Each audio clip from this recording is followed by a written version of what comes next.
If there is a quorum, you have to call the order.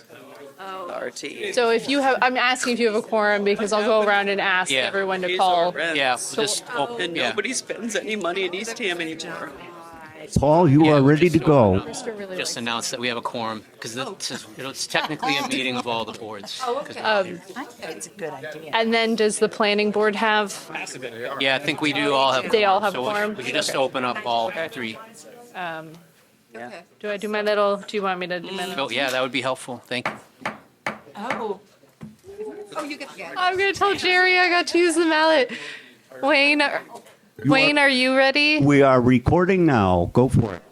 All right, well, I call to order the meeting of the Select Board today, January 28th at 5 p.m. We have a joint meeting. There's a quorum of the Select Board with 3 of us present, and then I'm going to go around to everyone else who has a quorum, and you can call yourselves to order. And this meeting will be video recorded and broadcast over Channel 8 and to the town website. Zoning Task Force or Planning Board? Zoning Board of Appeals. I'm Appeals. Joanne Verlinden, the chair of that board, and all of my people are here. And my thanks to them. I'm the chair of the Wait. zoning task force. Is it on? Is it on? Is it green? Here you go. Oh. Hi, Mary Nee. I'm the chairman of the zoning task force, and we have a quorum of all our members here. I am Michelle Villone. I'm the vice chair of the planning board, and the chair is on Zoom, Dan, and we have a quorum of our members here as well. Wonderful. And now I'm going to hand it over to you. Okay. Oh, Mary. All right, thank you. Good evening, everyone. Again, my thanks to everybody for making the time to come here. As we've done the last few years, the zoning task force is putting forth a set of proposals. So we've been doing this joint workshop with planning, zoning, and the select board to go over those proposals. So again, tonight the goal is really go through at a high level all the various proposals and questions, answers, discussion is welcome. And really, we want to make sure that everyone understands the proposals. If there's any concerns or red flags or anything like that, we want to talk that out so that we know if the task force needs to do some further work and we'll go forward. So we do have a lot of information to get through. I'll turn over to Mary Nee, chair of the task force, to kick it off. Sure. Paul and I are going to tag team on the PowerPoint that he's put together. I'll do some introductory and conceptual kind of comments, and Paul will go through some of the technical details of these proposals. I'll go. So first off, I would like to acknowledge all my fellow members of the Zoning Task Force, as well as the staff, Paul Legg and Jackie O'Rourke and Jamie Dimitri from the Select Board. These folks have been working since August quite diligently to sort of dive through a lot of things. What I would say is that, one of the people that I do want to acknowledge is we did have some consulting support this year in the case of some technical assistance from the Cape Cod Commission. But in previous years, a lot of the task force members had to do a lot of independent research. And I just want to say that Paul, and in particular Jackie O'Rourke, has been critical in that we weren't reading every zoning code in the state. Jackie was, and she was providing nice summaries for us and all the details. So I really just want to shout out, it was, we got through a lot of work, but it was because of some great staff work. Next slide. Okay, so the goal for tonight really is to give you a high-level review of all the zoning amendments and identify, as Paul said, major concerns. We are in the phase where over the next 10 days, we want to formulate our final report and make that public. And so tonight, we really want to highlight if there's, anything glaring that we've missed or, something really significant before we come out with this report. We've done 20 zoning amendments in the last 4 years. And on one occasion, a meeting like this really did surface some issues, which we had to scramble and make some adjustments, and that was very helpful. So again, that's the type of thing we'll be doing. There is a package of information that I think is at everybody's place setting, which has detailed descriptions of the rationale and the summary of the proposals we are making. So that is something that all of you, can take with you tonight and really, digest over the next couple weeks.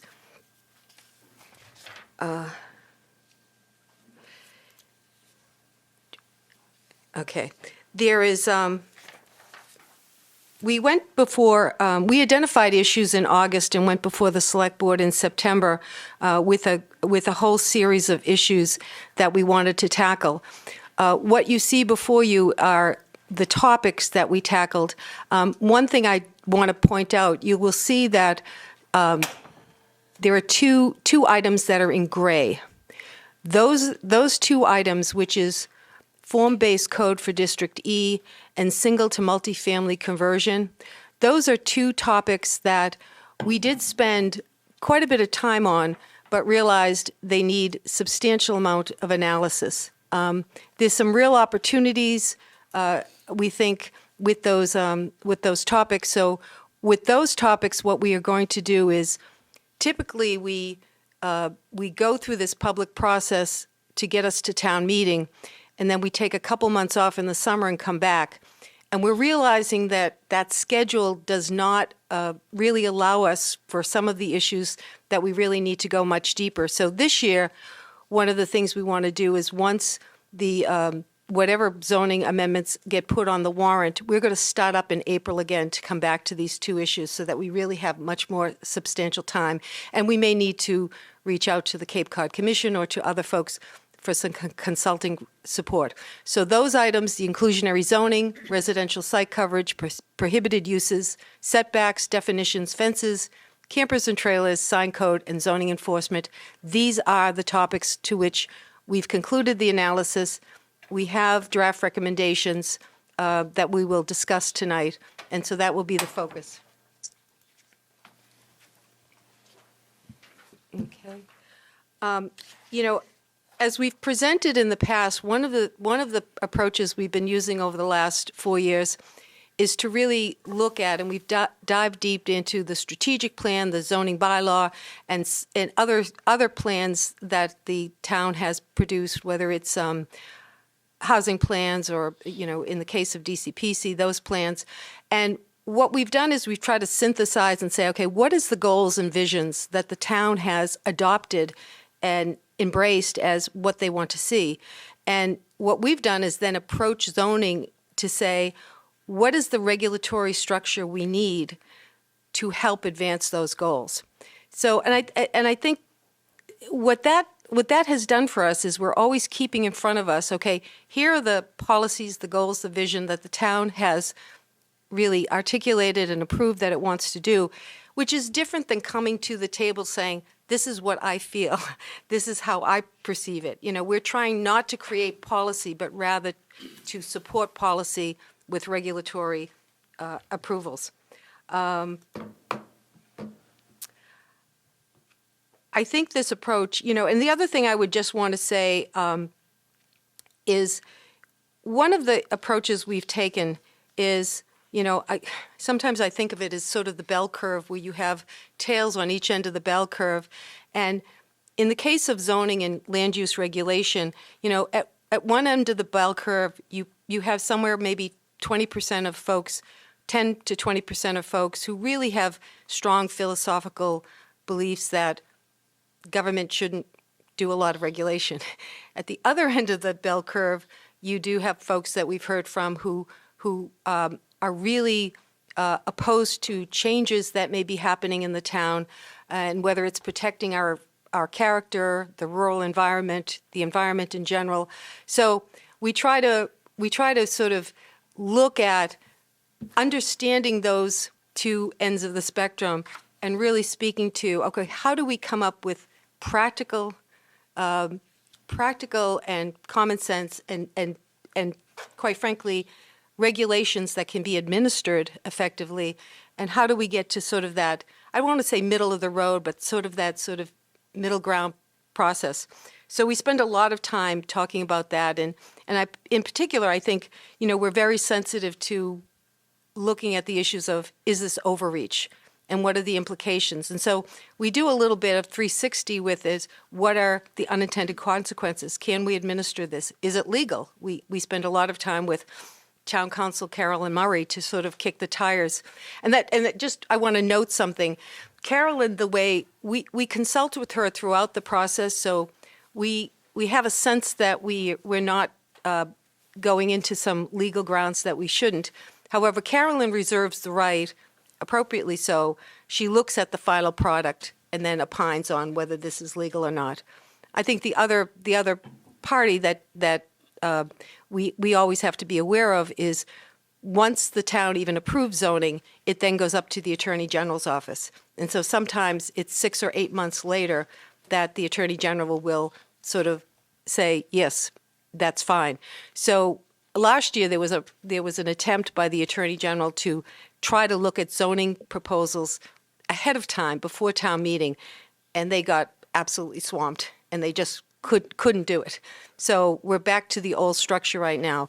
Again, Carolyn has been very good, so we tend to feel like we're on solid ground. So, go ahead.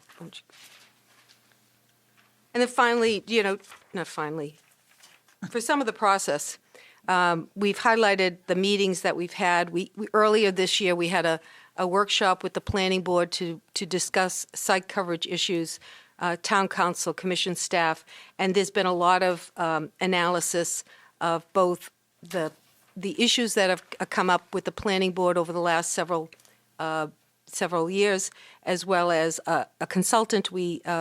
Paul was able to write a technical assistance grant, and so on the inclusionary zoning, we did have a specialist who could work with us on that.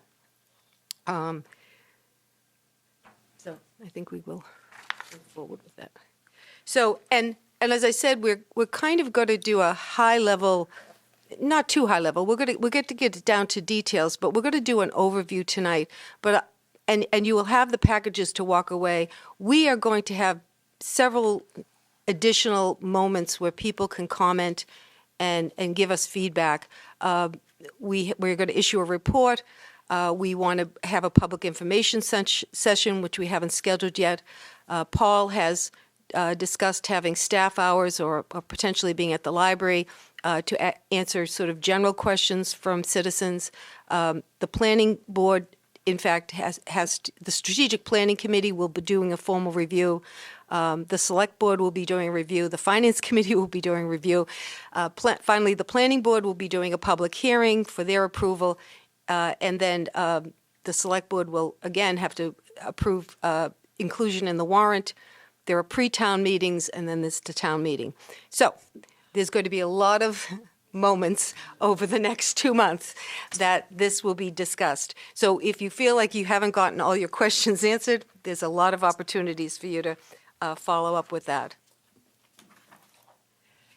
And with that, we're going to jump in. I think Paul and I have discussed that I might say an introductory comment about each of these concepts, and then Paul is going to walk through all of the technical details. I'm trying to, we want to be very conscious of time.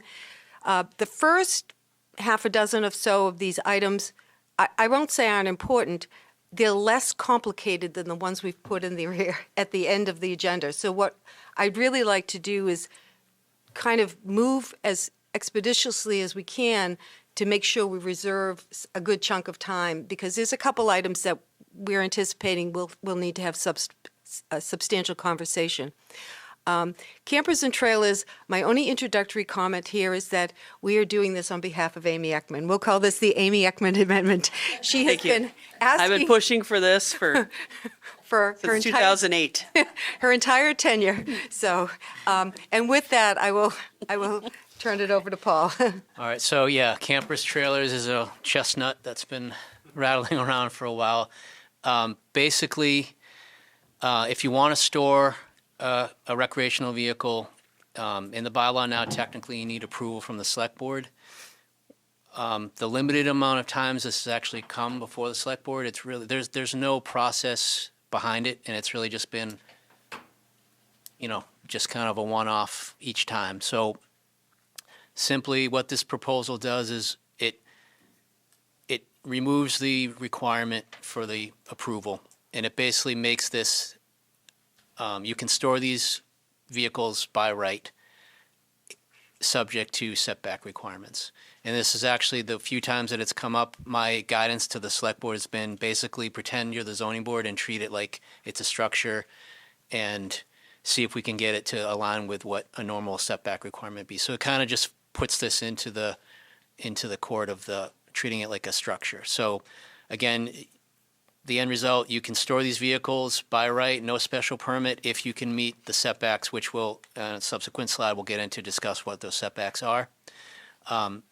There is sort of a release valve for someone who is unable to meet the setbacks. There is still the option that they could go to the zoning board, request a special permit, and there's some discretion that could be used to get that approval for someone who has a sticky situation they can't fit it in. So that's really the crux of this this proposal. I get questions, comments. What constitutes storage? Is it after 2 months or is it after 6 months or? It's really, we haven't specified a time limit. It's really, if it's your vehicle and you're keeping it on your property for really any amount of time, like yeah, it does. So it has to be all the time, it has to be, have these setbacks. Yeah, for the storage. I mean, these things are not perfect, so obviously you're moving it around, you're taking it out, you're doing maintenance on it, things like that. But you should have what we're looking for is you're going to have a permanent place to store it when it's not in use that's going to meet a setback. Are all of your microphones on your side of the table? Oh. Well, the setbacks, are the setbacks, can't hear the questions. are the setbacks that we're talking about here with the storing of the campers or trailers, are they the same setbacks that an owner would have to abide by regarding adding room to the house or something, or are these different setbacks? They're the same. I believe it's 12-foot minimum, which is what the minimum is for a detached accessory structure. Okay, and will that be spelled out in the revised? We'll get Bylaw? into that detail when there's a separate amendment that talks about the setbacks. Okay, thank you. Does this include boats?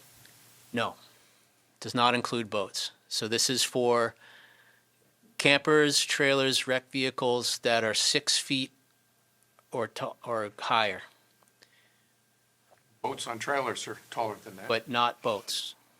So why is that? I'm missing the rationale for why you would exclude boats. So I would, one of our select board meetings, not just myself, but the rest of the select board too, were in agreement that we felt it was a bit of an overreach in a fishing community. Which means that people have can keep the people- boat on their property? Correct, No restrictions? correct. Thank you. So if you have a trailer that has a piece of equipment that you store on it, if that permanently, if that backhoe or that bobcat or something is over 6 feet tall and you're keeping it, you would have to meet the setback. If you just have an empty flatbed trailer that you use to bring leaves, it's got nothing on it, it's obviously only 3 feet off, there's no setback. There's no setback requirement for that. So it's really meant to be for vehicles, RVs, campers that, But if a trailer has a boat on it, why wouldn't the trailer be regulated? because we're excluding, a trailer with a boat on it is excluded from this. It'll be specifically excluded in the zoning bylaw. But this would apply to landscaping trailers and and other types of box trailers, anything but a boat, this would apply to. And the thought process was, if it's low, we don't really care about the setback if it's right next to your property line, if it's just an empty trailer. But if it's at 6 feet, we thought then it becomes a visual eyesore. And then at that point, so if you had a landscape trailer full of equipment, that would have to also abide by the setback. Yeah, I'm raising the question because there are a lot of blue-collar workers in this town that are landscapers as well, Yeah, I agree Right. with you. Yes, right? So if we think we have to protect the fishing community, I agree with it. then what about the folks out there that are landscapers they can't afford a boat? They're trying to, right? So, I just remind you that the setback that we're asking for, that we're proposing is 12 feet. yeah, no, it's That's not- pretty it's not minimal. crazy. Yeah. Yeah, I agree. Just on that point, because I do agree with you, Doug, one of my concerns when I was going through this now was the differentiation, right, between, if someone has the luxury of owning a camper, a van that they get to like go on vacation with, and they're storing that on their property, that is very different than somebody whose livelihood depends on their equipment and whether they be construction or landscape or fishing, any of those things. And it is a major concern to think that this might impact them, that there's not a differentiation between the difference between a recreational vehicle and a labor vehicle. Because I do think there's a difference. And they may not be able to afford to store a Exactly. trailer And somewhere else. it's not like- Which means this zoning bylaw could put them out of business. Right. If the town had options at this point, like if we had some type of commercial storage space, but we all know like the biggest commodity is land. Like we're not going to have that. And so for that reason, people have to use their personal property to sustain their individual businesses. So I think something needs to be done about that. So there is another component to this. In the bylaw now, if you're operating as a home business, so this would fall under landscaper contractor who basically, runs out of their home, they're storing their truck and their equipment. That's permitted. There are some regulations around that also, but there is the ability to store the equipment. It has to be screened. It doesn't right now have a setback requirement, but it has to be screened from public view. So we're proposing to keep that. This will come in a subsequent slide when we talk about the storage trailers, but there is the capacity to maintain that ability for like a contractor to. So this first one is just to move the storage of campers and trailers from the select board to by right, and then we'll get to the setbacks that will include the Yes. recreational vehicles, trailers, and fences. So maybe we can, So I think Those questions- opening that up. Yeah, and again, these are all great. This is why we want to have this workshop Yeah. to raise points. We may not have, get different viewpoints. So this is great. But Okay. we did not change the current zoning regulations of the commercial operations. So there are regulations right now, we didn't change those. They would remain stat. Paul, Yes, Dan? is there any discussion as to the number of trailers that are going to be allowed on a single piece of property?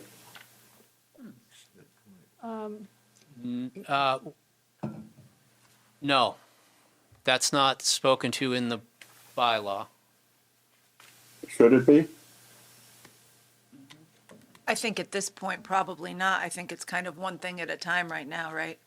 I think the main focus right now is just on setbacks and individual trailers at this point.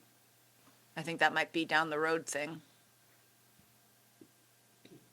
Yeah, I mean, I think that I could foresee that as when you have someone operating out of their home and they have multiple trucks or trailers, but I think that would fall under that other section that we just alluded to. Yeah. Where you could have this, but you have to store it in a way that it's screened and not being a visual nuisance to the neighborhood. Okay. All right, I'll move on to the next item.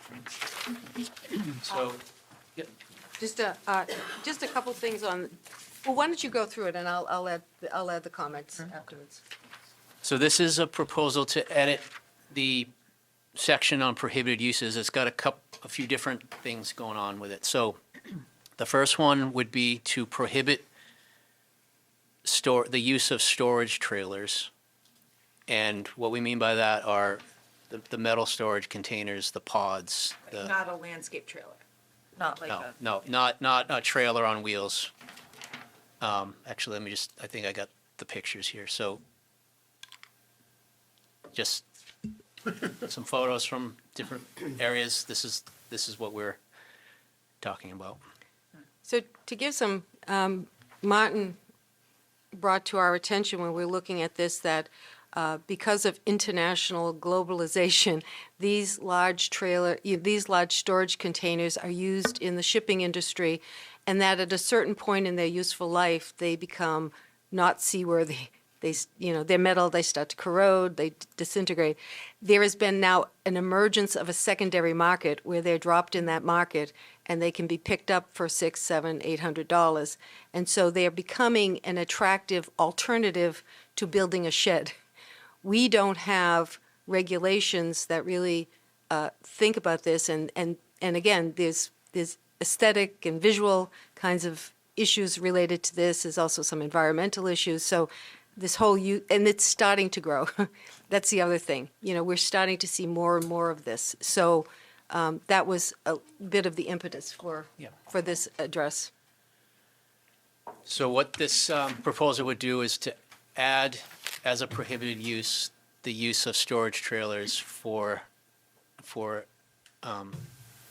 storage. For permanent For storage. permanent Permanent storage. storage. There are exceptions built into this bylaw already, which we maintain. So you could use them for temporary storage related to active construction. You have a building permit, you need it for storage of equipment and tools or what have you. That's permitted up to 6 months, and you can renew that at the building inspector's discretion. And then as we just talked about, the service trades, there's a section of the bylaw right now that allows storage of equipment as part of a service trade in the residential. That would be maintained. Built into that section is the requirement, as I said, that you could have this. So you could potentially have a storage trailer, one of these pods. It would have to be screened with fencing or landscaping. So those would remain in place. Does this definition really carve out the wheeled trailers? Is it because it says structure? I don't see how a landscaping trailer on wheels fails to meet this definition. Any structure which has been or may be portable and which may be used for storing goods. And if we're trying to not outlaw the use of those portable, on-wheel trailers in this amendment, are we sure we're carving those out here? I think we are, but And maybe double-check that. if the use of the word structure has a technical, background to it that I don't know, that could be it, because Well, it in the does. previous definitions you used the word Structure- vehicle, not the word structure. Right. A So- structure would be something that's on the ground. So Okay. this would be, If that strongly enough implies it doesn't have wheels, I'm happy. I guess to carry the point, if one of those things in the photo that I just showed had wheels on it, then yeah, that would be a loophole. But this would be, they're using these pods, they're set on the ground, they're not mobile. as long as we broadly feel comfortable with it, it's okay with me.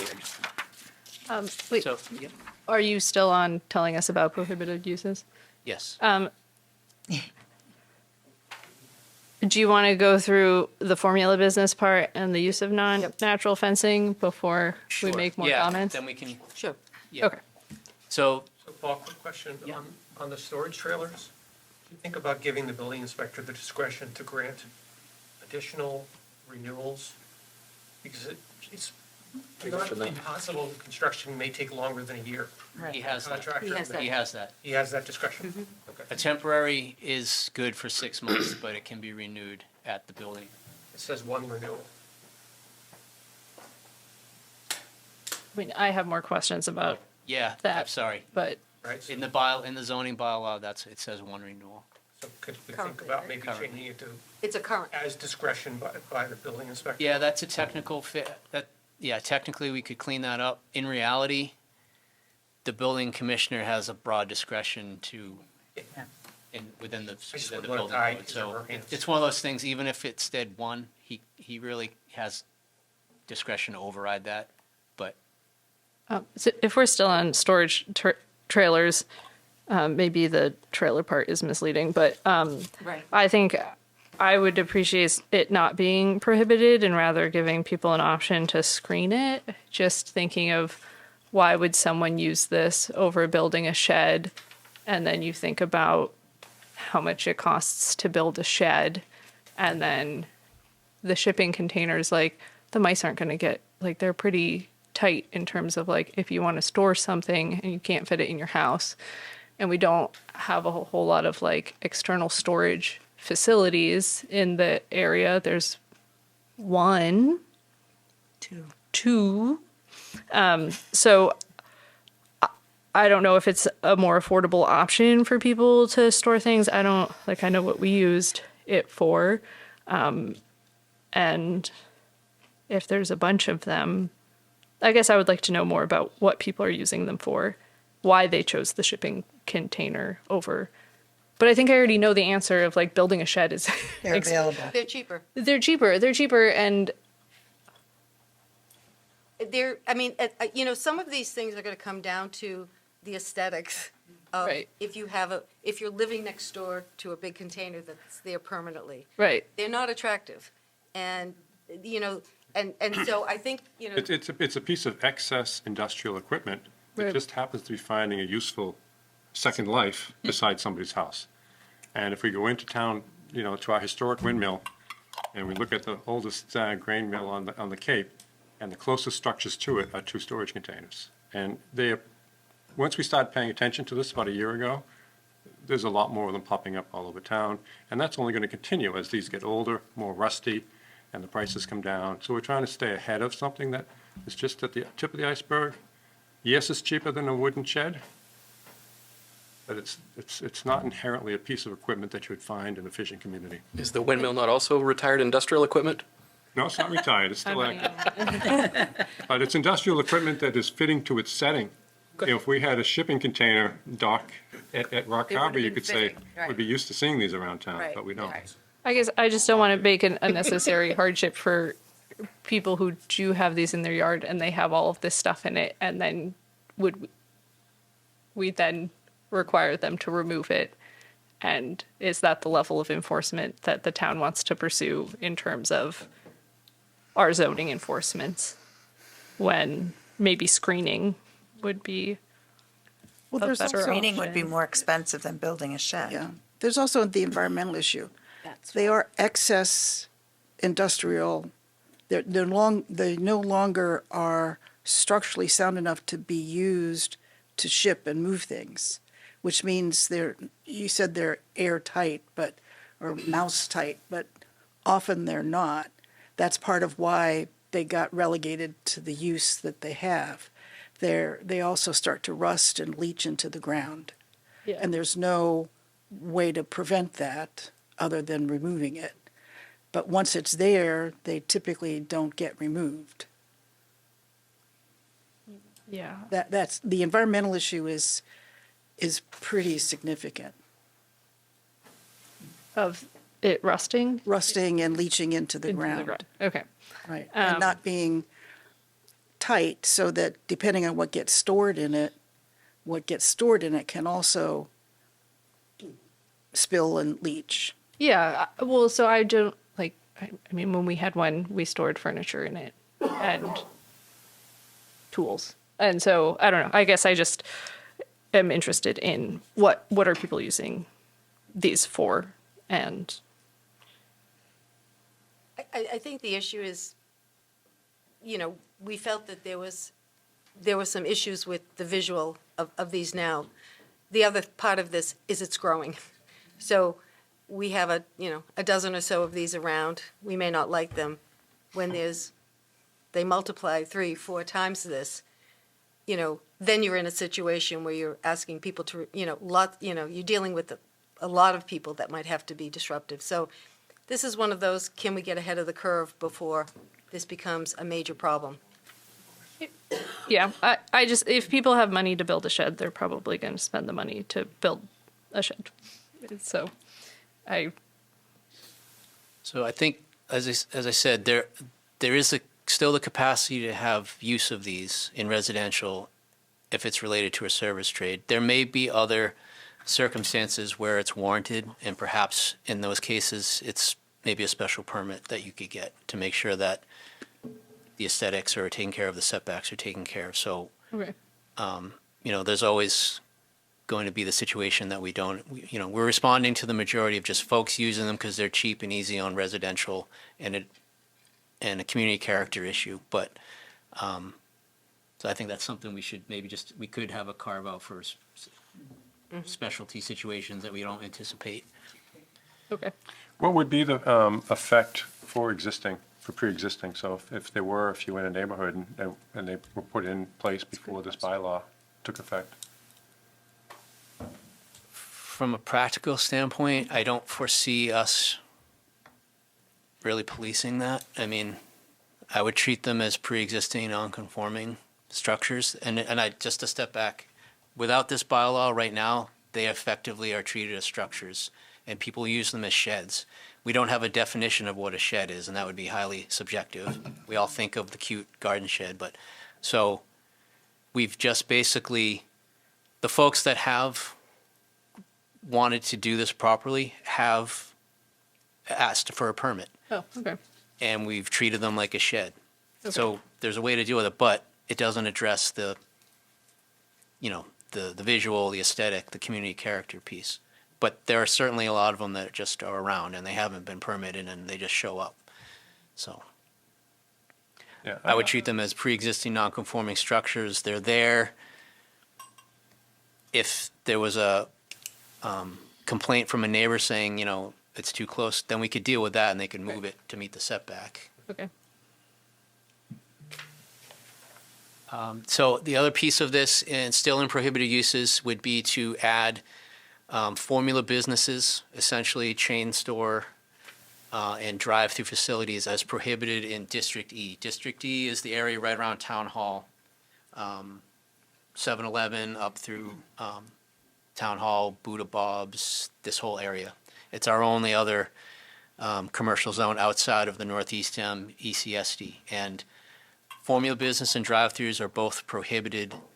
I won't say prohibited, they are prohibited in certain sub-districts already, so this would be making it consistent. Really, the only other part of town that could conceivably host these facilities, it would just make it consistent with the rest of town.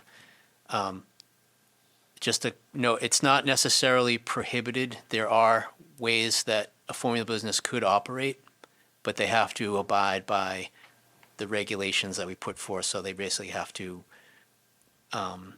change their look and feel to comport with the community character, and that's all spelled out already in the regulations. So we're not changing anything, we're just extending the same regulation to District D. In the areas where you describe the formula businesses as currently prohibited, are you saying that even today they could come in and change their look and feel and be there? Or they're prohibited here, and in these other areas they have to change their look and feel? In the Northeast District, it's divided into various sub-districts. They are prohibited in core commercial and I believe transition commercial. They're prohibited. They're allowed by special permit in the other sub-districts. So we're proposing that we would prohibit them in District D because we've seen the Attorney General allowed that prohibition because we still allow them in certain parts of town. So it's not completely, we're not completely shutting them out throughout the town. I think that would be problematic from the Attorney General's point of view. So we're trying to leverage the fact that they let us prohibit it in certain sub-districts. We want to treat District D as another one of those sub-districts, knowing that conceivably they could exist somewhere else in town. Okay. But as I said, there's another subset of And I think requirements that it requires a special permit from the planning board, and you would have to demonstrate that you're not adversely affecting the community, and there's a whole list of parameters for that. I think I got the answer to my question. In those areas that are prohibited, there's not a special permit process, there's nothing. This is Correct. prohibited, full stop. Correct. In the other areas, we get a special permit, follow the procedures, et cetera. Correct. And in the DCPC, we put some very specific design guidelines in, and we sort of modeled it. There was a big chain, Luke's Lobsters, that went into Provincetown at the end of Macmillan Wharf there, and Change the T-shirts, change the signs. T-shirts, change Yeah. the signs, change the menus. So it looks and feels like a local business, even though the ownership is, all over the region. Have there been proposals for formula businesses in District E so far? No. No. No. And drive-throughs, obviously, they lend themselves to certain types of formula businesses, but aside from that, they're just by their nature, they're high traffic generators, and obviously that's something we're trying to curtail on Route 6. So that Do kind banks qualify? I'm trying to think. Well, they're not allowed in, Yeah. drive-throughs are not allowed in the DCPC now, based on what was approved Yeah. last year.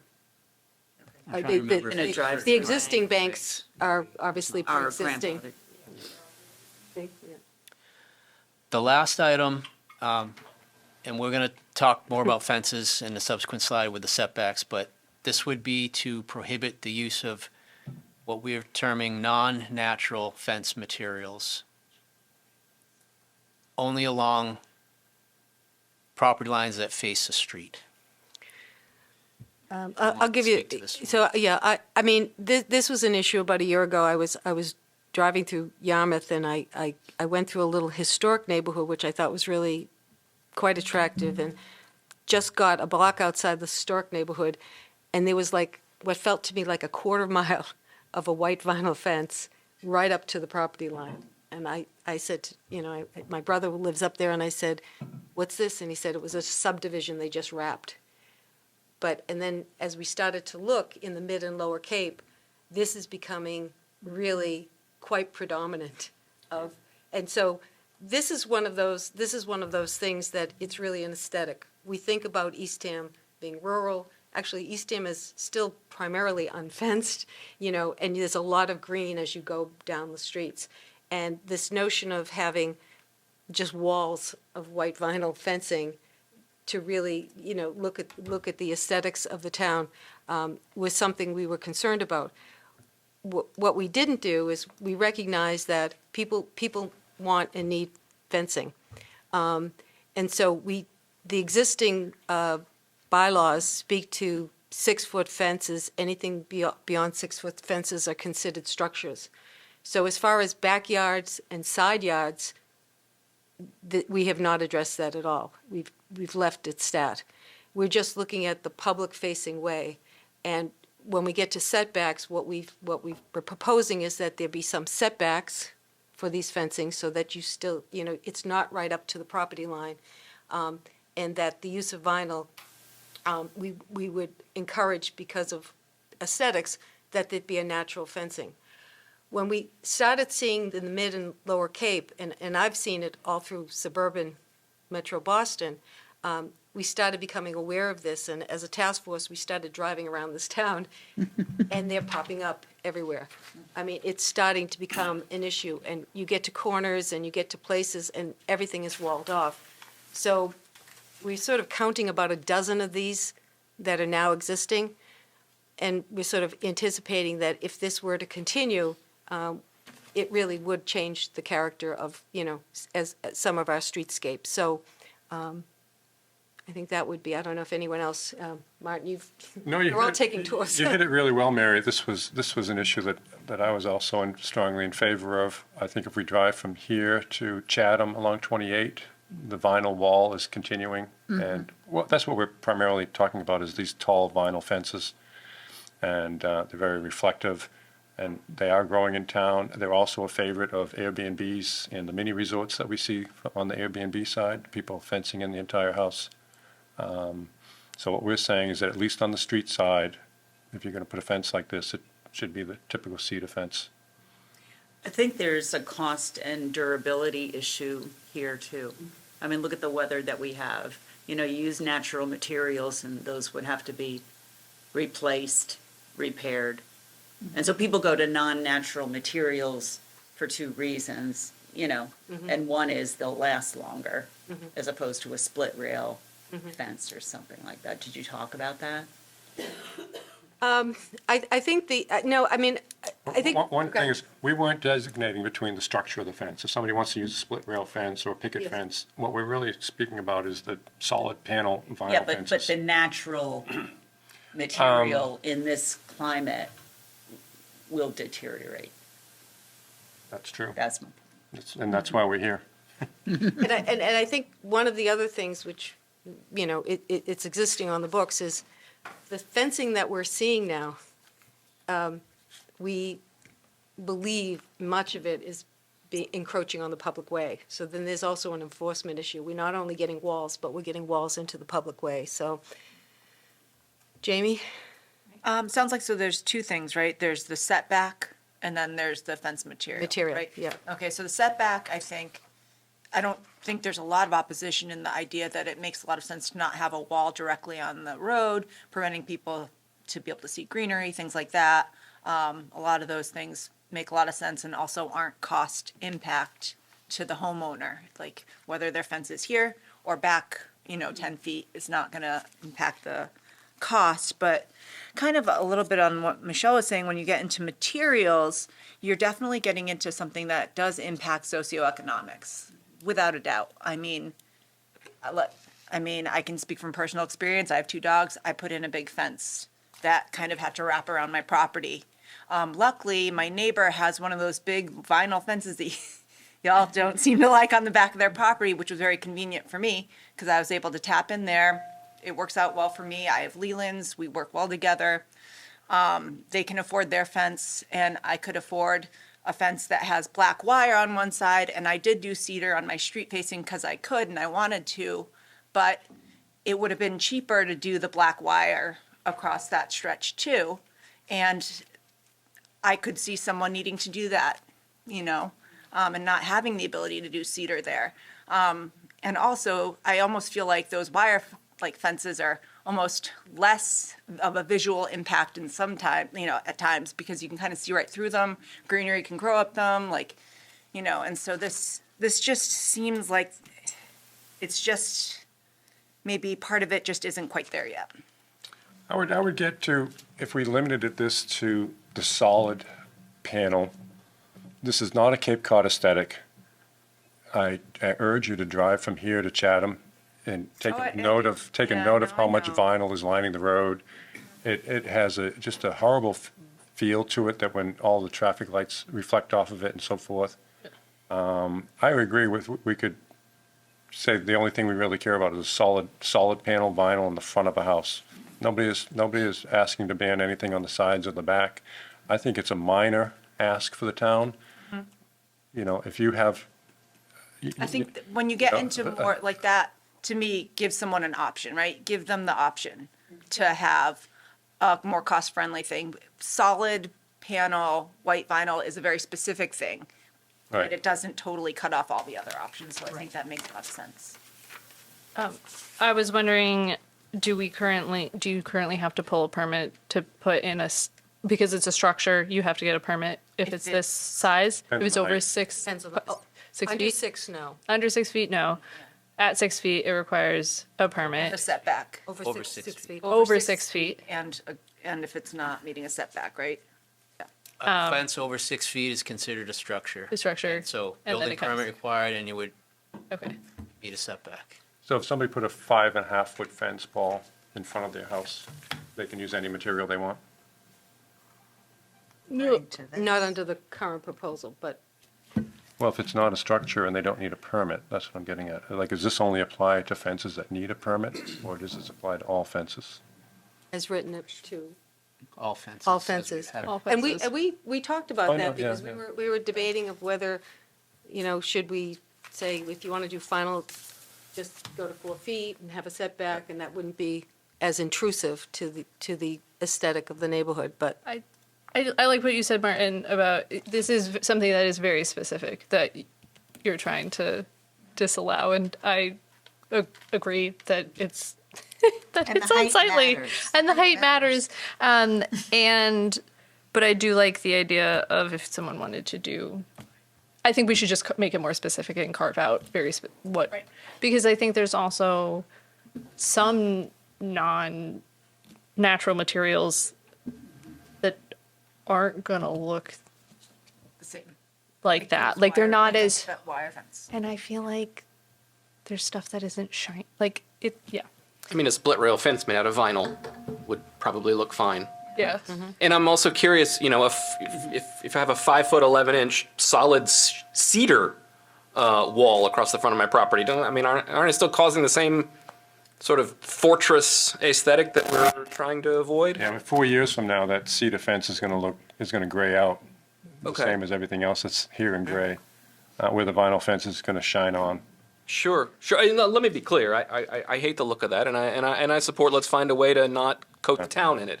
I'm just wondering if I like the point about the metal fences, and you could see through those. They can have green. right, There's something I there agree. that's A maybe full- that feels more okay. I'm saying maybe it's not just about non-natural materials. Right, Maybe a it's wall about is a wall. walls on the front of the property as opposed to fences. Stockade fence.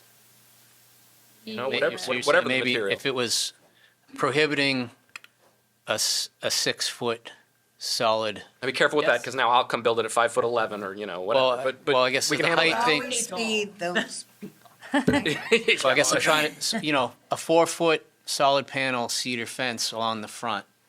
If it was just to keep someone's little dog that's not going to be able to jump over that or something. I think somebody just said height matters, and I totally agree with that. Yeah. All I'm driving at is, I'm on board. I agree. A 6 foot tall vinyl wall across the front of the property looks bad. It's not on the. It's the aesthetic that that represents the Cape.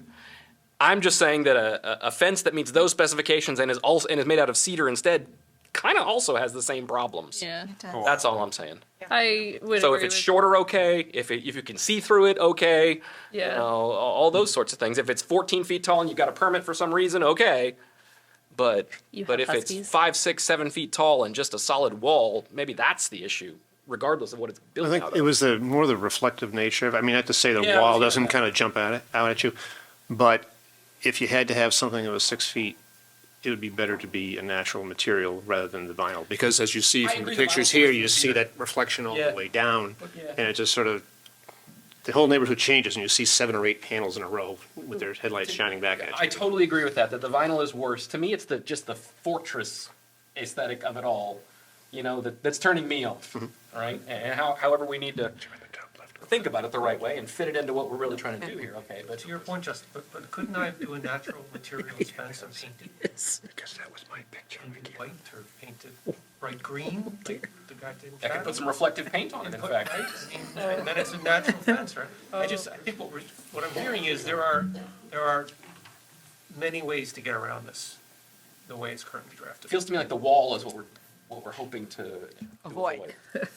Right, and in the end, too, this does have to go to town meetings, so we have to think about, like, what are people gonna want? What are the residents actually, are they gonna see this and just be like, no way, this is my property, I'm gonna do what I want? Or are we gonna structure this in a way where it actually is something like, oh yeah, I want my town to look like this? And so, you have to be careful. Well, I mean, that goes to the balance of, anytime we get into the aesthetic, we have a very green town. We have a town that's largely unfenced. There's a very natural setting here. And the comments here tonight, we will certainly take them back as a task force to try to tweak this. But I would encourage people, once you become aware of this issue, start looking for it, and it's really frightening. And it's just starting here. And so this is one of those ones, can we get ahead of the curve and not end up like some of the communities we're driving around? And beautiful, beautiful roadways are those fortress walls. And you have under here the town's goal of preserving rural community character by encouraging natural vegetated buffers. And so I think that is a value that the town still has and would like to preserve, to the point about it not being fortified. So I think we probably we gave you enough, we give you enough notes on the vibe that we would like for that? Okay. Let me just tell you, I went to college and I tried to cut through people's yards in Arizona. There were fences everywhere. Everywhere. And I had to go around. It was really far. So moving on to the next piece, setbacks. So this is where kind of a lot of these things all come back into play. So what we're proposing is the section of the bylaw that deals with setbacks. We would, first of all, we want to, it's all narrative, and we would convert that to a chart just for ease of use and clarity. But the only changes would be, we would add in the setback requirement for the recreational vehicles that we talked about, and Those would apply again to trailers and equipment that is 6 feet or more, and that would be a 12-foot setback. So we would add that into the table. And then we would add in the fence setback. And what is being proposed is that a fence that is less than or equal to 6 feet, no setback required on the side and rear. You can put it right on your property line if you wish. The front setback would be the height of the fence.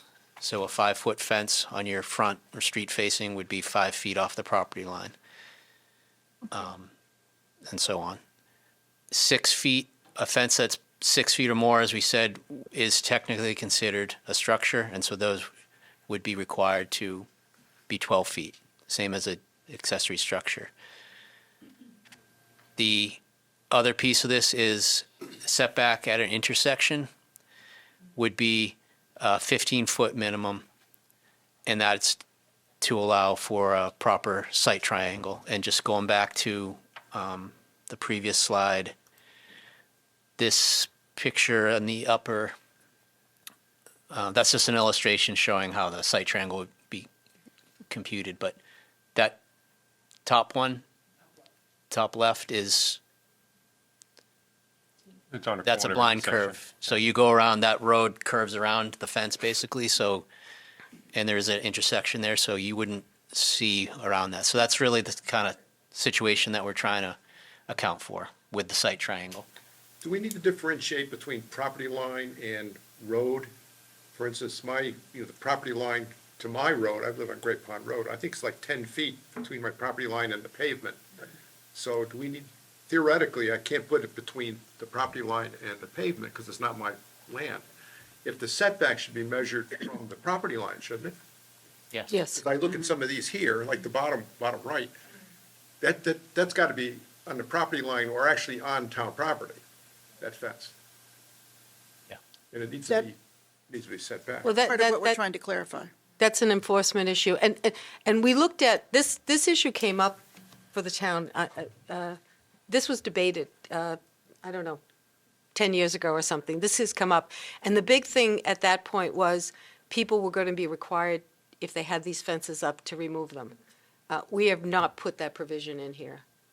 We're, again, we're counting about a dozen of these things right now, and just didn't want to get into the issues of people would have to spend money to get this zoning in place. It's really forward-looking. Can we not go back to those where there's an intersection sightline issue? That's another issue. I mean, I think we can, It's a safety issue. it's a safety issue. So I would think in a property like that, we could go back and say you're not in compliance with the setback requirement on an intersection. I mean, that affects multiple people. I mean, we could amend this. That's not just an aesthetic issue. Well, and that'll bring, I live on a street like that, but it's bushes, not Yeah. fences. I don't know if we want to bring that into this conversation, but the safety issue is exactly the same. Every time I leave my street, I think there's probably nothing coming from the left. We'll find out. I know what Yeah, you're talking about. That's a good point, and perhaps that might be something we want to put in a general bylaw, that it's basically a site triangle requirement, I would support for that. fencing and landscaping and anything like that. Yeah, I noticed this called out structures in particular. So maybe it may be that the site triangle, we put in the general and have it applied broadly. It's going to be right up against our 6-foot no clearing zone, though.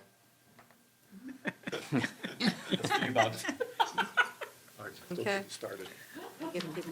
Okay. Paul, Moving along, so Sign code. sign code. Paul, can I make one statement? Yes, Yes, Ben. Please. My suggestion is on that chart where it says fences 6 feet or less. My suggestion is it be a minimum of 6 feet from the front property line. I'm sorry. And the reason I'm. What was and the that? reason I'm I missed saying- that, Dan. All right, in your chart, you have under fences 6 feet or less. Yep. There's no side yard setback, there's no rear. And then you say for the front yard, street side, you have the height of the fence. My suggestion is you just blatantly put it at 6 feet from the front property line. And the reason I say that is He's the reading fence it could wrong. vary in height, and the applicant could technically go from 6 to 4 to 2 to 6. It doesn't make sense, and I don't see why you would want anything closer than 6 feet to the front property line anyways. Just a suggestion. To make the setback a standard setback regardless of Standard whether it's a 6 4 feet foot or a from the 6 foot front house property. height. Yeah. Yep. Just a suggestion. Is there a reason there wasn't a setback on 6 feet or less? There is, but it's the height of the fence. It's the height of the fence It's not a fixed height. from the fence. And Dan is saying make Right. it a standard Yeah, I think 6 that's feet back. Yeah. It would simplify things. It would simplify things. Oh, You- I see. You know, a lot of these things, this goes back to the overreach, how much we're sort of requiring, and we were always trying to sort of minimize the impact, but I think that's a good suggestion to clarify it and make it simpler.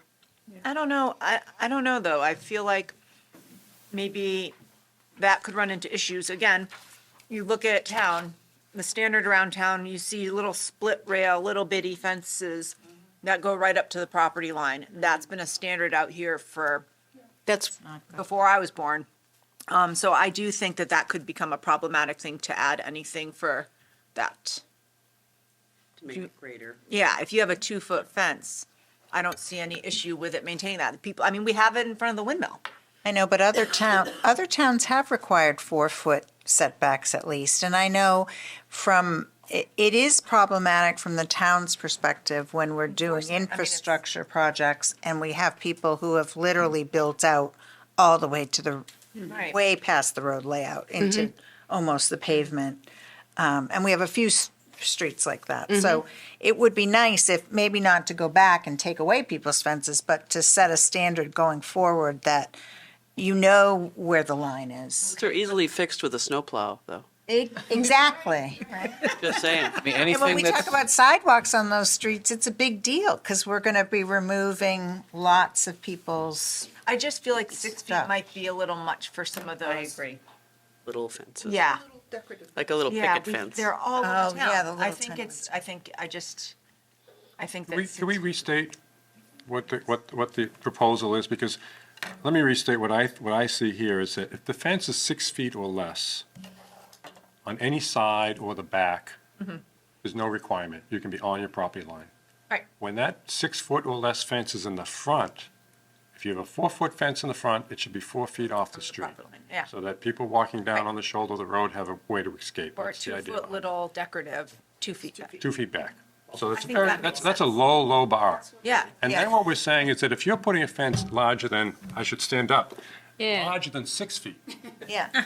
that's when we're putting in Yeah. a dramatic saying, if you need a fence that's more than 6 feet, No, I you agree need to set it with. way back. No, So I'm saying the I way it is- agree with what's here. I Yeah. didn't agree with the proposed. Oh, and that's what I wanted to restate, Okay. Yeah. challenging Dan. Proposal. No. Okay. Yeah. Did you understand his proposal? Was that your question? No, it's I don't understand why this doesn't work on the paper. Okay. then never- Okay, I think it's great. Okay. all right. Sign code. okay, so So basically, aligning the height of the fence with the setback. Yes. Only on the front. Only in the front. only in the front, Front. but that makes it simpler for, if it's a 2-foot fence, you gotta be 2 And foot if, back and from if the you, and property. if you go to greater than 6 feet in front of your house, now there's a hardship. Now it has to go to 12 feet. Now, or you, yeah. Yeah, I think that makes sense. And you'll be before the ZBA, correct? 12 on the sides, height of the fence on the front. So if you build a 7.5-foot fence in front of your house, it's 7.5-foot setback. Yeah. The Is tw- there no height limit? There is. Because it says 12 feet or the height of the structure, whichever is greater. well, we're treating it as, it is a structure technically, and that's what our, We had a limit. don't Good we? point. that's what our accessory structure setback is. So a shed that's 20 feet high has to be 20 feet back. And can you put or the height of the fence structure? Is that too nitpicky? So that we're all not like, which structure do you mean? And in a the structure row of you mean is fences. the fence? This is specifically to the fences. Yeah, Yeah. I think it's fine. Okay. Okay. So next item is sign code, and where this started was we did have a business in town who wanted to do the right thing and get a sign permit so they could put out these feather sign, the banners, the vertical pole banners, feather. Oh, yeah. And it just became apparent that we don't have a way to deal with these in our sign code. And these types of flags, banners are becoming more prevalent. They're a useful way to attract business, I guess, for a lot of businesses in town. So this really started with, we don't have a way to permit these things because they're not, we have a temporary sign regulation, but these aren't being used that way because they're not permanent sign, but they're installed basically the whole season, all summer, and some places all year round. So it started with how do we deal with these signs? They don't fit into a category. So, like a lot of other things, it kind of snowballs from there because then when you start to look at the code and where this fits, and then different things pop up. So the summary of this is we would put a category in to have these feather and flag signs. They would be treated as temporary signs, limited duration. Oh, sorry, I'm getting my. They were Similar to sandwich boards. similar to sandwich boards. They would be put out in the morning and taken in the evening. That's and they would be allowed one per business. So, and I'm sure we're all familiar, you've seen, there's a proliferation of them with businesses having multiple. So again, this comes down to, it's partly an aesthetic thing, community character thing, again, up for discussion. Yeah. Janie? Would you consider banning feather fans? Is that possible? You could, but I mean, we this was one where the overreach is not to sort of impede businesses that, people are coming down Route 6 and they're trying to generate business. It's just up there through the night and. The only reason I ask that is because it's new, right? Like, we really haven't seen these out here, especially since the last 2 years, maybe. Yep. And so I don't feel like this is a situation where we're taking away something that's been a standard or something that's existed in Eastham for eons. I also don't love the idea of bans. I think there are bad precedents, but I was just kind of curious, like just throwing it out there, what people thought. So that's, like I said, when it started, it's like they don't fit into a category. So if someone was putting it out because July 4th weekend, ice cold beer, feather flag, or they're having some sort of sale or something, that could be permitted as under the sign code now as a temporary sign. It's for a limited amount, but businesses are using them. Basically, they're installing them for the whole summer, so it didn't fit into a way to permit them properly. One quick question then. When someone is getting permitted for a permanent sign, if their sign was the same size and shape as a feather sign, would it pass? Why? Because it's dangerous. Well, right? Because you can't see around it. yeah, It's I dangerous. have there's a huge I just safety feel issue. like- I was going to ask that I feel too, like of if the we chief. don't allow that for people's signage right now, why are you allowed to have it at all? I don't know, it just doesn't make sense. Well, the feather signs are moving, right? So to me, it's a Like a flag. visual disturbance, which is Like a probably flag. why the businesses want them, right? But you're still looking at it and that you're not I mean, looking we have at the enough road. accidents on Route 6. I just hate to see something go into place that goes well outside the scope of what we already allow.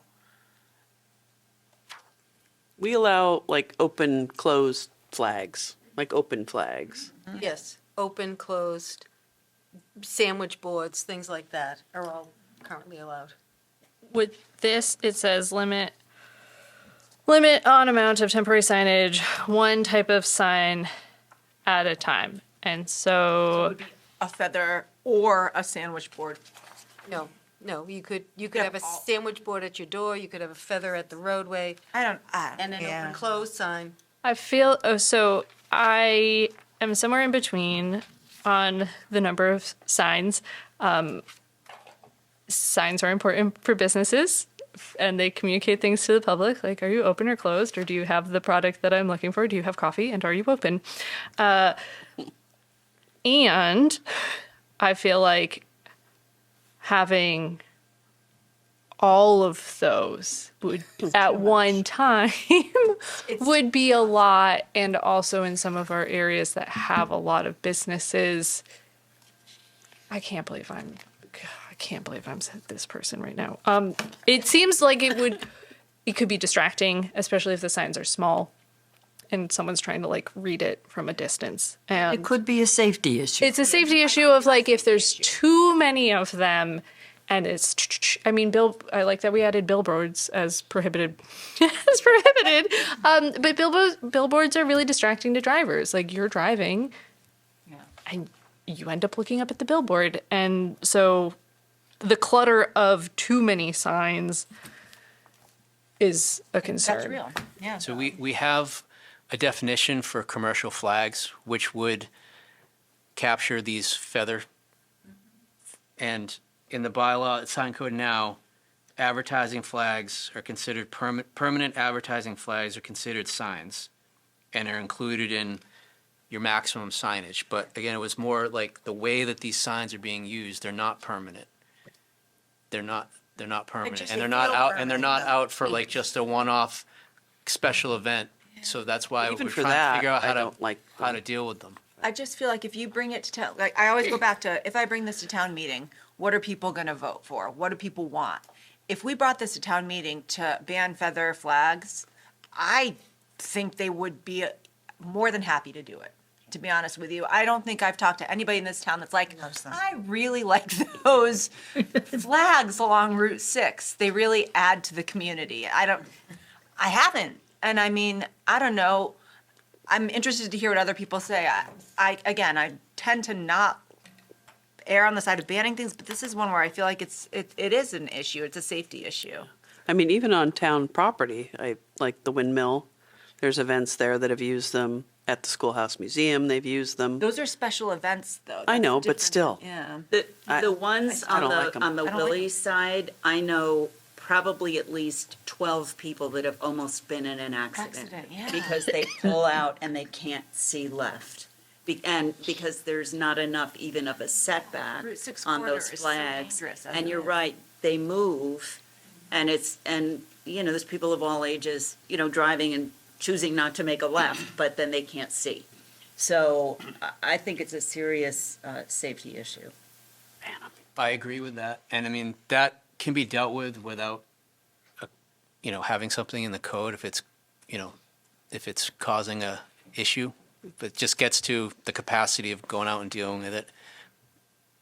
But it's also just, we don't have a record of where these are and how they're being used. So again, the initial approach was to not prohibit them. This is good, interesting feedback though, but how do we just get into a category where we can account for them properly? And then when issues arise, at least we know where they are, if you're just supposed to have one, not have one. So, Again, but I think they're a safety issue. I really do, especially on. And shouldn't we also consider how many of these signs Right. we can allow on one and property? And that's what we're attempting to do, and if somebody wants to give me the clarity on that part of Route 6 that you mentioned earlier, how many flags are we talking about there? There's a half dozen at times? At least. And I think that's the approach that we took, that we said, well, let's limit it to one, let's limit what time they can be out and how long they can be out. And we thought that was the compromise, because it's tough to run a business on Route 6. Right. When you have 10 weeks to make you. But I do feel like with the density on Route 6, I mean, even with one per business, if you had 4 businesses all stacked and they each had one of those, I mean, you're still dealing with the same issue. And again, it's not like, I mean, these businesses have existed longer than the feather flags. Like these aren't like something that Right, businesses have come to rely on and use for, like, this is not a standard that we've had out here. And so if there's ever a time to do it, I mean, it's either now or they're here. So. I mean, I think I'll just give you my personal view on it too, is that we are in Eastham, we're on Cape Cod, people come from all over the world. Get away from To that. get away from here, so we come every place else USA, and you lose, so. But we do have stringent sign standards for, for nice aesthetically pleasing signs and materials. That's already in the bylaw. So, it's an increased cost to do a permanent sign, but it's for the purpose of we're trying to maintain, like, we're a destination. And if you have these proliferating all over the place, you don't know if you're on Route 6 in Eastham or on Route 1 in Danvers. And it's, Well, I mean, this is good feedback because our sentiment was, again, not to over, we were trying to balance the aesthetic, the safety, and the business interests. So we tried to limit them. But I think, Dave? What about those blow-up things? Oh, These should be included. Those would be mandatory. Gumby, Those like would- Gumby that does. I think those would be. Those suckers. You have to put one up to even get your building permit. I do agree they should be under the same. we prohibit Thing is flat, we already prohibit flashing, rotating, oscillating signs. good. Yes. That's, yeah. Well, You got I a guess that's an 30-foot fence, interpretation. Then you can of- have one of these. I have to just say, because I've been in this position for 10 years, and I get a lot of calls, I get a lot of complaint calls, and I want to say at least half of them are about aesthetics related to signs. Yeah. Who has signs where, why are they there, all of those things. Do you want Good to, feedback. is there a trend in, like, People don't like signs. Well, they don't want 6 signs on a property. They find it distracting and messy and So cluttery. to answer Okay. to answer Dave's question, Paul, those oscillating, that's what is that what Yeah. you're talking about? They're already. Yeah, banned. that would banned. fall under already prohibited. Oh, okay, so the one Good. that's kind of, Anything that's a moving, yeah, Oh, those things move and dance. I mean, Drunken yeah, the sailor. feather flags do move in the They wind, do but that, move. those, what you're talking about are, they move on, They have they're, engine they're, that makes- got air blowing in it to move. So that would be prohibited. Those are already prohibited. That would fall under a rotating, oscillating sign, I would say. All right, so, yes, The real estate signs, I see they're addressed as a problem, but you didn't address it in the ordinance. What is your intent there? I mean, you put the sign in the ground when you put the house on the market, you take it out when the house sold. Is there anything else that needs to be done there? We didn't change anything. No, I we think. didn't change We didn't anything. change So- anything with the real And estate in sign. fact, the other thing, and I see you're trying to do this, and I agree with this, the short-term rental signs, the sign shouldn't be there year-round. Is this the duration that you want, May 15th to October 15th? I think that's what we proposed. I'd start a little earlier, maybe April 15th. That's when they're trying to gather people to rent their properties. I do think they need to be pulled out of the ground sometime, even if it's for 1 month in the middle of nowhere. They just can't be permanent, because otherwise they're permanent. Right. I mean, one of the perspectives we took on those signs, and, obviously the dates are up for discussion here, is that 90% of the people are going online to find a Airbnb. Right. People aren't really driving through the back roads of GPS. Eastham. They've got GPS to find the house. GPS to find If the people are house. doing a drive-by to find a house to rent, I think they can pretty much find them. So we did talk about that topic, Bob, about, just how long it should be. So we came up with 6 months, might not be perfect, but, It's reasonable. If I'm shopping for a place to rent in April, I'm probably not driving around here to do it. Right. If I'm here in April, it's because I already have a place. Well, they're out looking for a place. We're talking about. But I think the point is right. You're right. This is when to market to people if you're trying to rent your place short term. I agree. But the marketing is not in the front yard. They're at work in April, looking forward to their July vacation. yeah, I mean, it's for people who are already here, drive past and be like, oh, maybe next year we could rent that property. I bet that happens all the time. Well, I want to make sure we leave Yeah, enough we need time enough for Sorry. the Yes, segment. that's a So, big- Oh, God, we haven't Big gotten to stuff. signs, man, you should have known. We've got Crushed hung up on signs. Okay. Signs are really all right, the next item is zoning enforcement. So right now, the zoning enforcement officer designated in the bylaw is the building official, the building commissioner. That is, there's nothing wrong with that, and that's pretty much probably every town, that's the way it is. What this proposal does is allows the town manager and/or the select board to designate additional enforcement officers if and when needed.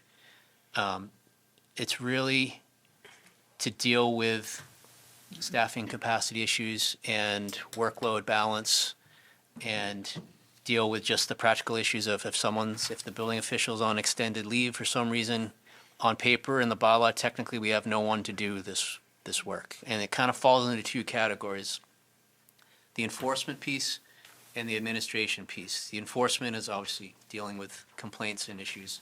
The admin piece is part of our whole the start of our whole regulatory process, planning and zoning. It starts with a zoning determination, a letter. Here's your project, we reviewed it, we've determined you need to go to planning board, zoning board, XYZ. So only one person technically is authorized to do all of that work. And so the bylaw amendment seeks to add some capacity to do that. An important piece is that the bylaw, if we do this, it really needs to make sure that anything dealing with building code, a structure, a zoning issue that deals with a building code issue or a structure, that has to stay with the building official. But we have sign code, we have landscape Landscaping. buffers, we have fencing, we have things that could be dealt with, doesn't necessarily have to be the building official.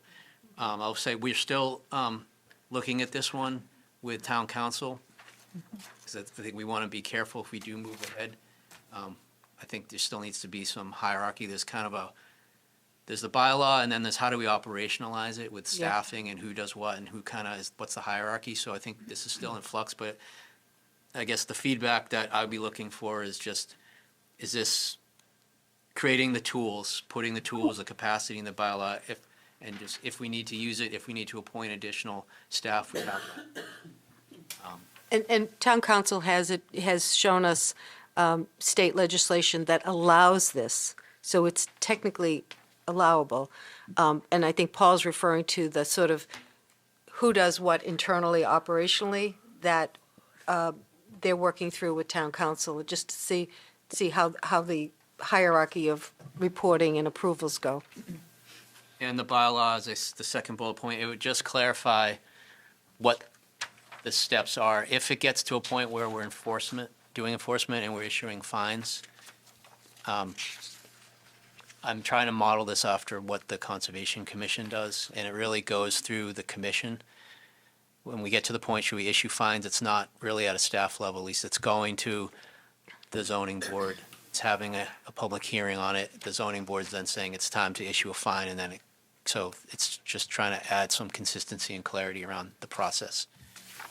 Well, this just authorizes it, but any additional staff to do this would actually have to go through the town budgeting process? So this would be, this is an important point, it's a good question. So this allows administration to appoint other Current staff. current staff. It doesn't require that we hire additional staff, so. Got it.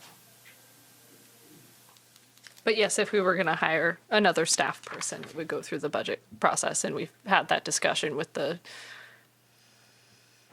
Building inspector. building inspector position and short-term rental inspection requirements, so. Yeah. I think it's a very good idea and much needed. And if it wasn't stated already, Paul, to be clear, does not include any enforcement of the state building code. Correct. That stays in the Yep. hands of the Yep. building commissioner. So someone designating what size that beam should be is not going to be handed off to somebody else on staff. And it's, likely designating additional people, the concept was that could be Paul, it could be Jackie, for some of these, enforcement issues of not building-related, but accessory-related items.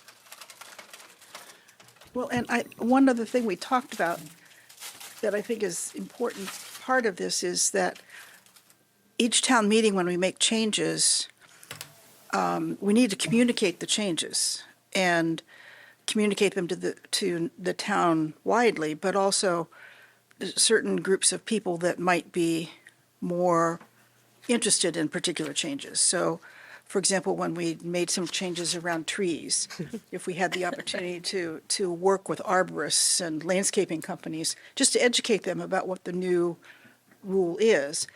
And currently, we just don't have the staff capacity to do that. But if, from a zoning administration perspective, we could use some additional designation so they could help do some of that education in some specific ways. It might help. Although technically, there's nothing to prevent any staff from doing any education about any bylaw now. So this would not really. I agree with that. I think it's more perception that because it's about zoning, that it requires a specific expertise. But you're right, Jackie. That's very true. And we do a lot of really good education in the town. So I'm going to skip ahead to some proposals for the residential site coverage regulations. Mary's got a couple comments, and I'm going to turn over to Jackie, who To really walk through did the all detail. the actual hard work on this part. So we put site coverage limits in place 2 years ago. And we have continued to hear, and we did a lot of analysis to come up with those numbers, but we've consistently gotten feedback, especially in a couple categories, some of the very smaller lots and and almost universally at the largest end. I think people voted for the site cover limits 2 years ago, but we were hearing consistent feedback that the 6,000 square foot cap, which we don't have a 6,000 square foot home, was way too much. And so that has been, for several years, a concern. And then and then the abutter concerns about some of the, the smaller lots. We also had a good meeting a couple months ago with the planning board, because when we put those development limits in, there were really two things. One was those limits weren't by right. You could go to whatever 3,000 or 4,000 square foot, but that was really maximums. And they were supposed to be sort of offset by considerations around neighborhood character and neighborhood impact. And it's been a struggle for the planning board to look at these issues of neighborhood character without any concrete sort of criteria for what that means. So we did, after the meeting with the planning board, which was very good, we sort of went back to two things. One is we started to look at, and Jackie, who will speak to this, did a lot of analysis about the trends, the concerns, et cetera. And so we will speak to the table and the proposals we're making there. And I think simultaneously, for those who may not be aware, Jackie, with the planning board, has begun to look at the notion of what is neighborhood impact, what is neighborhood character, and they're working on rubrics to sort of start to define that. So there's actually tools for the planning board to sort of look at that input, not just sort of subjectively. So we're kind of moving in two tracks on that, and there'll be, Jackie can speak to that a little bit further. There's another item here that is also the notion of how we define site coverage and floor to area ratio. And so we're coming back to something that we didn't do 2 years ago, which was to put in FAR definitions. And I will just say that the definitions we're proposing right now will simplify and make it clearer and easier to administer. The only caveat that we'd have, and I think it really would go back to the planning board as they look at neighborhood impact, one of the hesitations we had 2 years ago when we looked at this is that the FAR could tend to have smaller but wider homes. And this becomes a community issue when you have front-facing beach property and homes get wider. They may get lower, but they get wider, and then you start getting into concerns about view corridors. Folks that have had certain kinds of homes and they live on back streets, they walk around, and you can see the ocean as opposed to it being a wall. So I think we erred with this proposal on a new definition of FAR, which we think will be much clearer and easier to implement. And, I would just say to the planning board, we need to sort of look at some of the other implications as we look at neighborhood impact, and that's working on a separate track.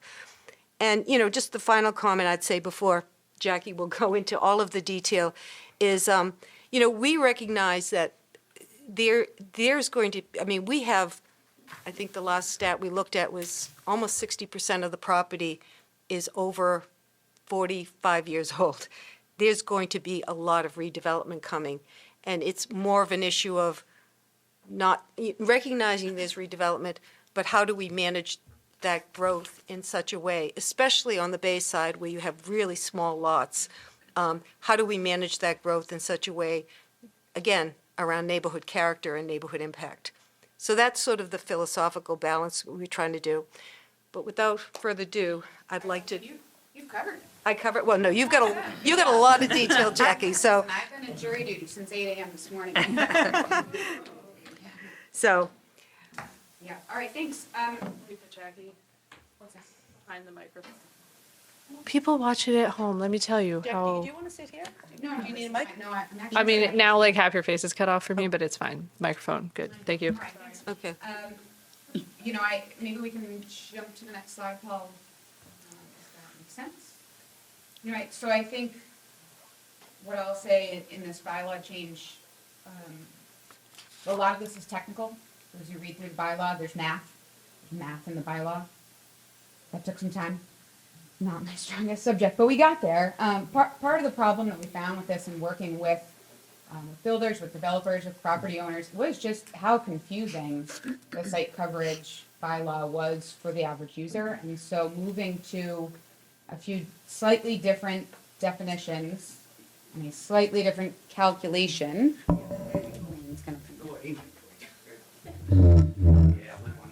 Thanks, Wayne.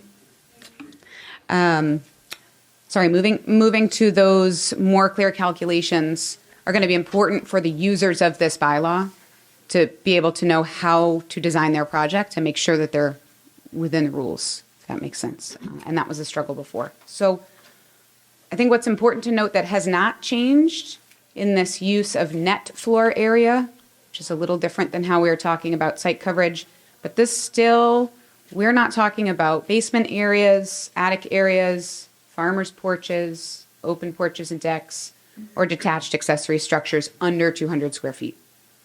And, as the planning board looks at a lot of these projects, or the ZBA when it comes to them, some of that is about massing. Your basement doesn't necessarily add massing to your project, so we're not going to count that against you. Farmers' porches are a desired characteristic, so we don't want to dissuade people from having those nice architectural features. So just so that we're clear, those exclusions remain the same exclusions. We're just adjusting the language for clarity on a lot of those pieces. So, Jack, if I just want to quickly say that most towns do not have residential site plan approval. Mm-hmm. So Eastham's kind of unique in that. The way that we've had it since 2007, but the way we've always done it, we call it site coverage. What we're proposing here with going to floor area ratio that's really closer to what we've been doing all along. We just always called it site coverage. So places that have floor area ratio, so it's more of an alignment with this, make it less confusing, because most times site coverage, you're talking about how much area horizontally on the lot, how much parking takes up the house, the building, all that kind of stuff. And our site coverage, residential site coverage review has always been more geared towards the massing, the volume, the bulk height scale of the house. And so the kind of overall general things, we're trying to just get the terminology lined up. And when we start to get into FAR, it actually serves the purposes of what we're trying to accomplish with the site coverage ratio, site coverage better. So, sorry. No, thanks. So the other, thing I'll note in here, and please jump in with questions, because I know some of this gets technical. In our current site coverage chart, we band out properties at specific levels, so 0 to 9,999 square feet, 10,000 to, right, and so on and so forth. This is not how we're banded out. These are some examples to help us understand. The change to a floor area ratio is going to drop us in the actual bylaw down to just two bands. So lots that are under 15,000 square feet, which are quite a few here in Eastham, will have a FAR of 1.15. So effectively, this amounts to 15%. Okay, when you do out all the math, this amounts to a 15% coverage. For some of our existing properties, that's not a change. There are a portion of existing properties where that is actually going to drop down. So properties currently under 10,000 square feet are currently allowed a 20% site coverage. So just to work that through, on the largest lot in that current band, you could build a 2,000 square foot house on a property just under 10,000 square feet. It's a lot of house for that size lot. I don't work with that scale often. What is an acre and a half acre in square? 70,000 square feet is an acre and a half. Hold on. An acre is 44,000. 44. 43,560. Yes. Oh my goodness. Thank you, Bob. Okay, wait, back. Okay, you guys just said this one? Okay, thanks. And then for lots, this is where the change will come for a few lots, is lots 15,000 square feet or greater. We're going to shrink all of those bands to just one with an FAR of 0.11, so that's an 11% coverage. That is a reduction for some of our mid-range properties. It's actually not a reduction for the largest properties, but we're going to get to talking about a hard cap as well. Okay, so the FAR is saying that what you can develop on your property is directly proportional to the size of your property. Site coverage was doing that, but the math on it was tricky. And the language around it was confusing. So this simplifies. So you can see here, we gave you just a couple of examples, right? If we have a project that comes to the building commissioner and it is, let's go to 32,000 square feet is the lot size. Right now, their allowed site coverage is 13%. The proposal drops that to 11%. So that's going to be a slight reduction by, it's significant, 640 square feet of what they can develop in total on that property. And this is, I want to be clear, in answering to concerns from the select board, from our neighbors in Eastham, from the planning board about how much house is getting built on a lot of lots in town. So these numbers are not, out of the wind. The analysis on this, we used the last calendar year of building permit data to see what would happen to just the typical projects that come through the building department under this new system. And what we found is that 86% of last year's building permits would conform under this new system, would not have any additional review, would not have a problem, right? Only those at sort of the largest end of the scale would see some changes. And most of those projects were already going to the planning board because they're over 3,000 square feet. So go ahead, Justin. Question. Yep. When we're looking at the new standard, the proposed FAR and these example square footage, I understand that that's square footage according to net floor area that's defined here. Correct. Yep. My question is, when we're looking at the site coverage standard, are those square feet also measured in net floor area, or is there a change there? They are equivalent. We didn't call it net floor area before. Okay. We had 3 different definitions of gross floor area, depending on which part of the bylaw you were in. This is why even I was a little confused. Which is a little confusing, right? So we decided to address, to clarify, simplify the gross floor area definition to what it is to our architects and engineers, which is everything. Okay. Your garage, your basement, your porch, all of it. But then clarify that rather than saying gross floor area in site coverage with these reductions, well, that's just net floor area, right? That's your gross minus your exclusions. So then when we compare, when we say, at a 32,000 square foot lot, the house that you can build now is 640 square feet smaller, that's the same 640 square feet. In apples to apples. Okay, that's what I'm really driving at. Makes sense. One other thing to note about these size changes. We're trying to align it with what the data is saying. This is the development trend. These are the size houses. So let's try to, and those seem to be in line with what seems appropriate for Eastham. So we're trying to kind of capture that. The other part of this is we've had maximum house sizes, site coverage sizes in effect now for a couple of years. And this is in discussions with the planning board, and I see it every month. You know, you have the situation where a project comes in, they're under the maximum size because they have to be, but they're still larger, significantly larger than the surrounding neighborhood. And that causes some, you know, that's difficult to deal with from the board perspective. So how do you tell someone, like, I'm under the max? You said I'm under the max, so why can't I? But I still can't build what I want. And you get into this is the planning board trying to, you know, you kind of shape the project, figure out what's best for the context of the neighborhood, and it's difficult. So part of what this also does is say, realign these numbers so that even if someone's coming in at the max, it kind of smooths out that issue of, you know, yes, it's at or under the max, but it's still way bigger. There'll still be projects that have to be scrutinized, but at least generally what we hope is that, you know, you're at the max, but we can live with that number. Even if you are significantly bigger than the rest, you know, you're the first house in the neighborhood to kind of revamp and redo it, and all the, you know, at least we can be, it's bigger, but we can be comfortable with this number, and then we don't have to have that so much of a debate and discussion. The board can focus on the other design criterias. And it's still, with that max, you know, with the work that the planning board's doing, there's still opportunities to shape projects in terms of height and variety of things. Absolutely. Jamie? Just a quick question. I don't know, maybe I'm reading this wrong. So with the 14,999, the proposed max square footage would be 2,250, but 19,500 is less than that.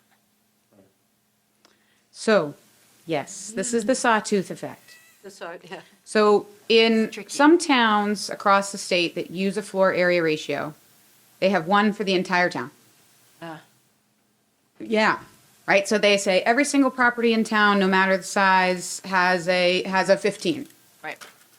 And it's nice, it's simple, it's really clean.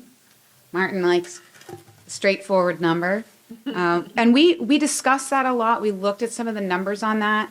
The concern was that we have these properties that are under 15,000 square feet. It's not the majority, but it's not an insignificant number of properties that we have at that rate. I will say personally, one of my concerns about that in our housing market is that small lots, other than the ones that are already facing a body of water, right, are the potential for more affordable redevelopment. So I just want to be careful about taking the big lot number and applying that to our smallest lots. At this time, that's my personal feeling on it. I'll call attention to the fact that in a redevelopment scenario, a significant number of the structures on those small lots are already pre-existing non-conforming in some way. To lot size, to setback, to maximum site coverage. And so that's going to already put them in a regulatory review. So we have a little bit of a handle on that. But yes, unless we apply one floor area ratio to every property in town, there is a point at which we will sawtooth, which will mean larger property suddenly is smaller, and then it evens itself back out eventually. And I don't have an issue with it, but I think the issue is going to be when it does become public facing, how do you explain that? So this already exists.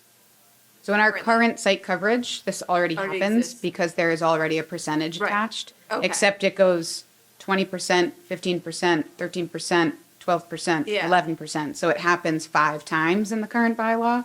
So it doesn't stand out as much. Weren't there also minimums in the current bylaw, though? It was like 13% or at least 2,000 square feet. I'm making up that number. The greater, there was that. The greater of. Which I thought that got rid of the sawtooth. It had Am I another remembering that column, wrong? which got rid of the sawtooth. 8. Okay.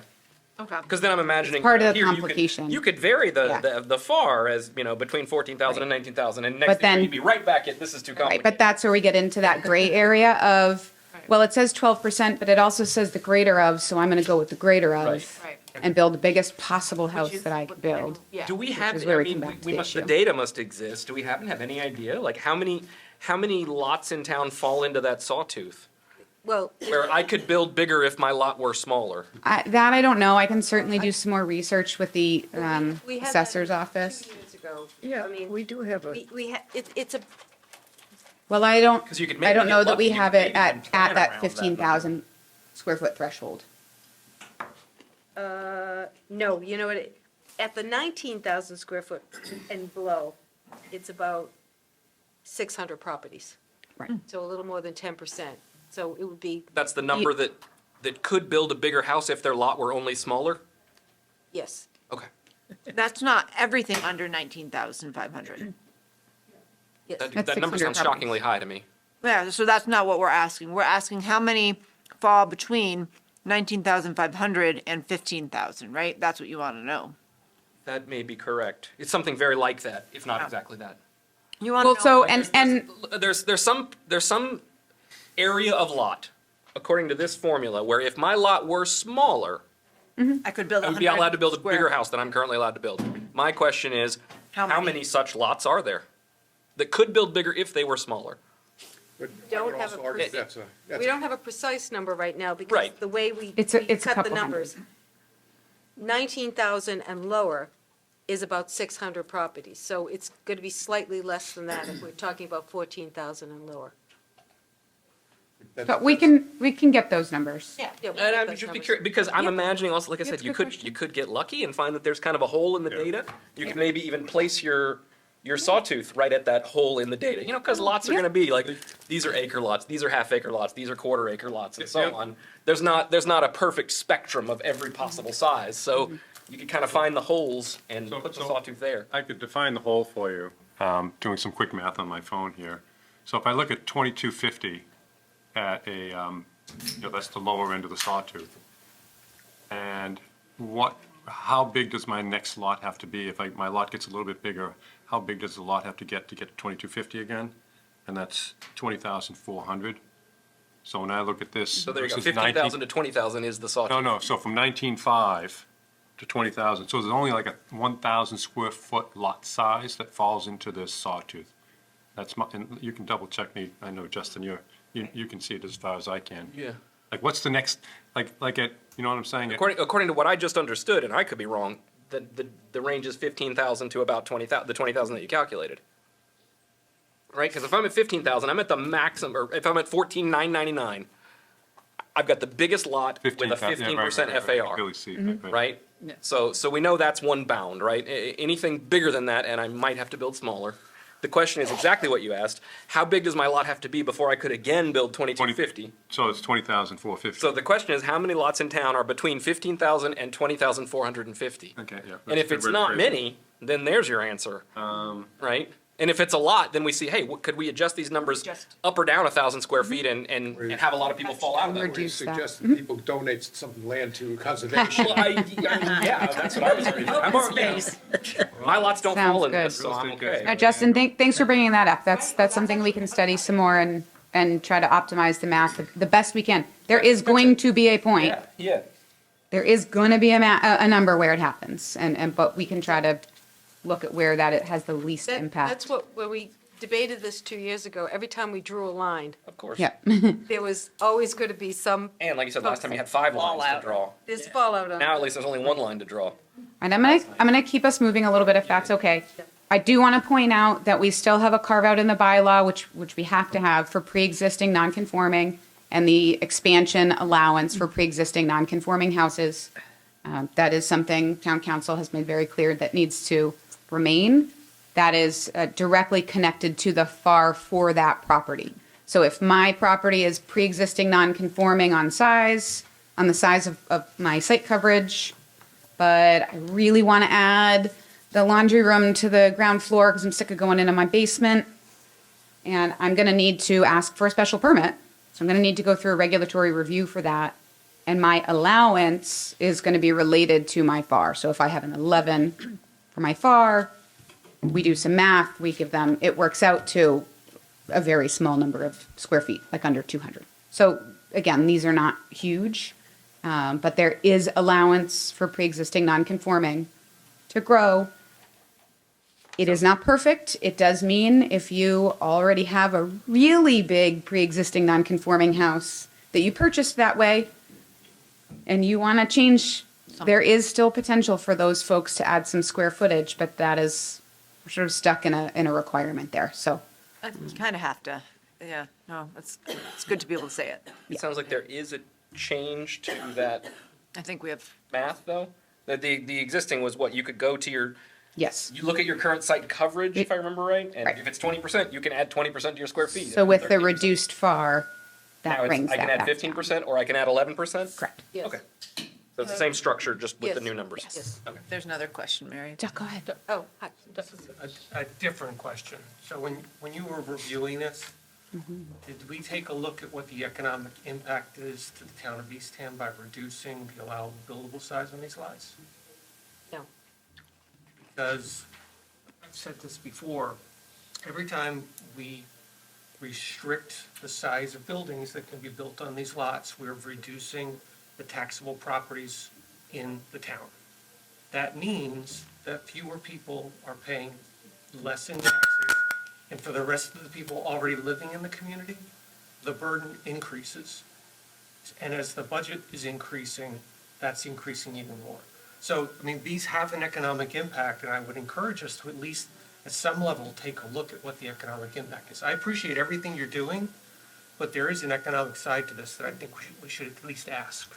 Well, I mean, that really gets to the heart of the, when we started this 2 years ago, the mandate for us was not impact, but that particular impact, but the growing concern of sort of the McMansion kind of aesthetic that was happening in the town and the economic impact that was having with displacement of existing residents. So that was clearly the overriding perspective of that. And I just want to note that when we talked about the exclusions before, those exclusions we put in 2 years ago. So basements used to be covered, and we said, it's not affecting mass. So we were trying, as we put limitations here, we're saying, if you have 1,000 or 1,500 square feet on your basement, you're free to go. The sheds were, we had allowance for 200 square feet of sheds. We're not including attics. So we were trying to offset this notion of how do we maintain community character and not have the McMansion issue with how do we give people flexibility. Now, the economic analysis of whether someone can totally, fill out their basement and do all of these other things, how does that affect our property taxes? That really is sort of an economic analysis that's way beyond our capacity to do. I mean, I think it's noteworthy, but it's sort of the balance of the policy direction. Jamie? Yeah, it does have an impact, and the tax rates go up, and, there are people down here retired on fixed incomes that have a hard time staying in their houses because their taxes have got so high. I have a harder time when they can't afford any of the houses that are out here. Do you have more comments? I guess my comment was a lot of what Mary said. The impetus for a lot of this came from the residents of Eastham being concerned that they were losing attainable housing. They were losing housing that made sense for year-round residents, that these properties were being knocked down, larger properties were going up, and it was becoming completely unattainable. So you have this fall off of year-round residents because these large, expensive houses are going in versus your classic, 2-3 bedroom little family homes. So that's where a lot of these changes came from, and the idea of the cap. The cap itself, if I remember correctly, it's not wildly out of place with the current standard in Eastham. Correct. It's not like there's 50 houses that are above the cap already. It's pretty high, and it's basically almost there to maintain as opposed to restrict more than anything, so that we don't lose the very community character that brings people here in the first place. Yeah, and I'll just reiterate that when we did not do an economic analysis, but in the analysis of, we could only use with our software 1 year of data, but of all building projects, which is like 900 building permits over the last year, 86% of those would conform without any additional review. A handful of those went through regulatory review and would have anyhow. It would have added a handful of planning board cases had this bylaw already been in effect. It would not have made any of the permits that are being built or were built unbuildable. So we didn't find any project in there in a limited data set that says, wow, these two houses would not have been able to have been built at all. So the impact may be nominal. It may be. And when you guys did, when we first did this, you guys gave us a list of how many houses would still be able to expand. Right. And it was most of them. We had very few houses that had already maxed out the lot, and we have those numbers, and I think that's 5% of all homes. yeah. So there still is a ability for people to expand their houses, and then there's also nothing stopping a remodel, I suppose. So Right, and I know I think we probably need to keep rolling, but I do want to just call out that under the regulatory review, there's also some important changes in here. We had 2 review triggers for small lots that had to do with additions or expansions exceeding 2.5% of the lot area and/or the site coverage, including in addition to, I won't keep going. We had 2 triggers in here that are essentially resolved for those small lots with the system of floor area ratio at 15%. And I think one of the things that's great about that, where we are saying, yes, some lots are going to have restricted build out, a lower build out potential. It also means that we have a lot of houses that are not going to need to go through review because they're very small projects. So on my 1,300 square foot house, right, if I'm going to add a bedroom and it's going to add 400 square feet, for me as an average Eastham, family, to have to go through regulatory review is costing some people $10,000 plus on architectural redesigns and legal fees if they choose to have legal representation. And so, we looked at this and said, this I think is good. I think this is eliminating a burden for some of those small projects that really don't necessarily need review. If they're pre-existing non-conforming, they're under review. But, in addition, as we look at those, the typical projects that were coming through the planning board under those 2 triggers, they're going through that whole process to make sure that they're going to fit with the character and they're going to fit with the house that's there. There just aren't that many additions and expansions on an existing house that have a completely different roof line, set of windows, set of materials, architectural style.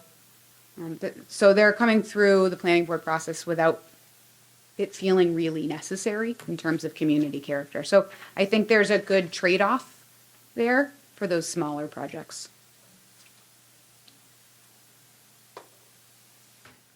I know. Anything else? Sorry.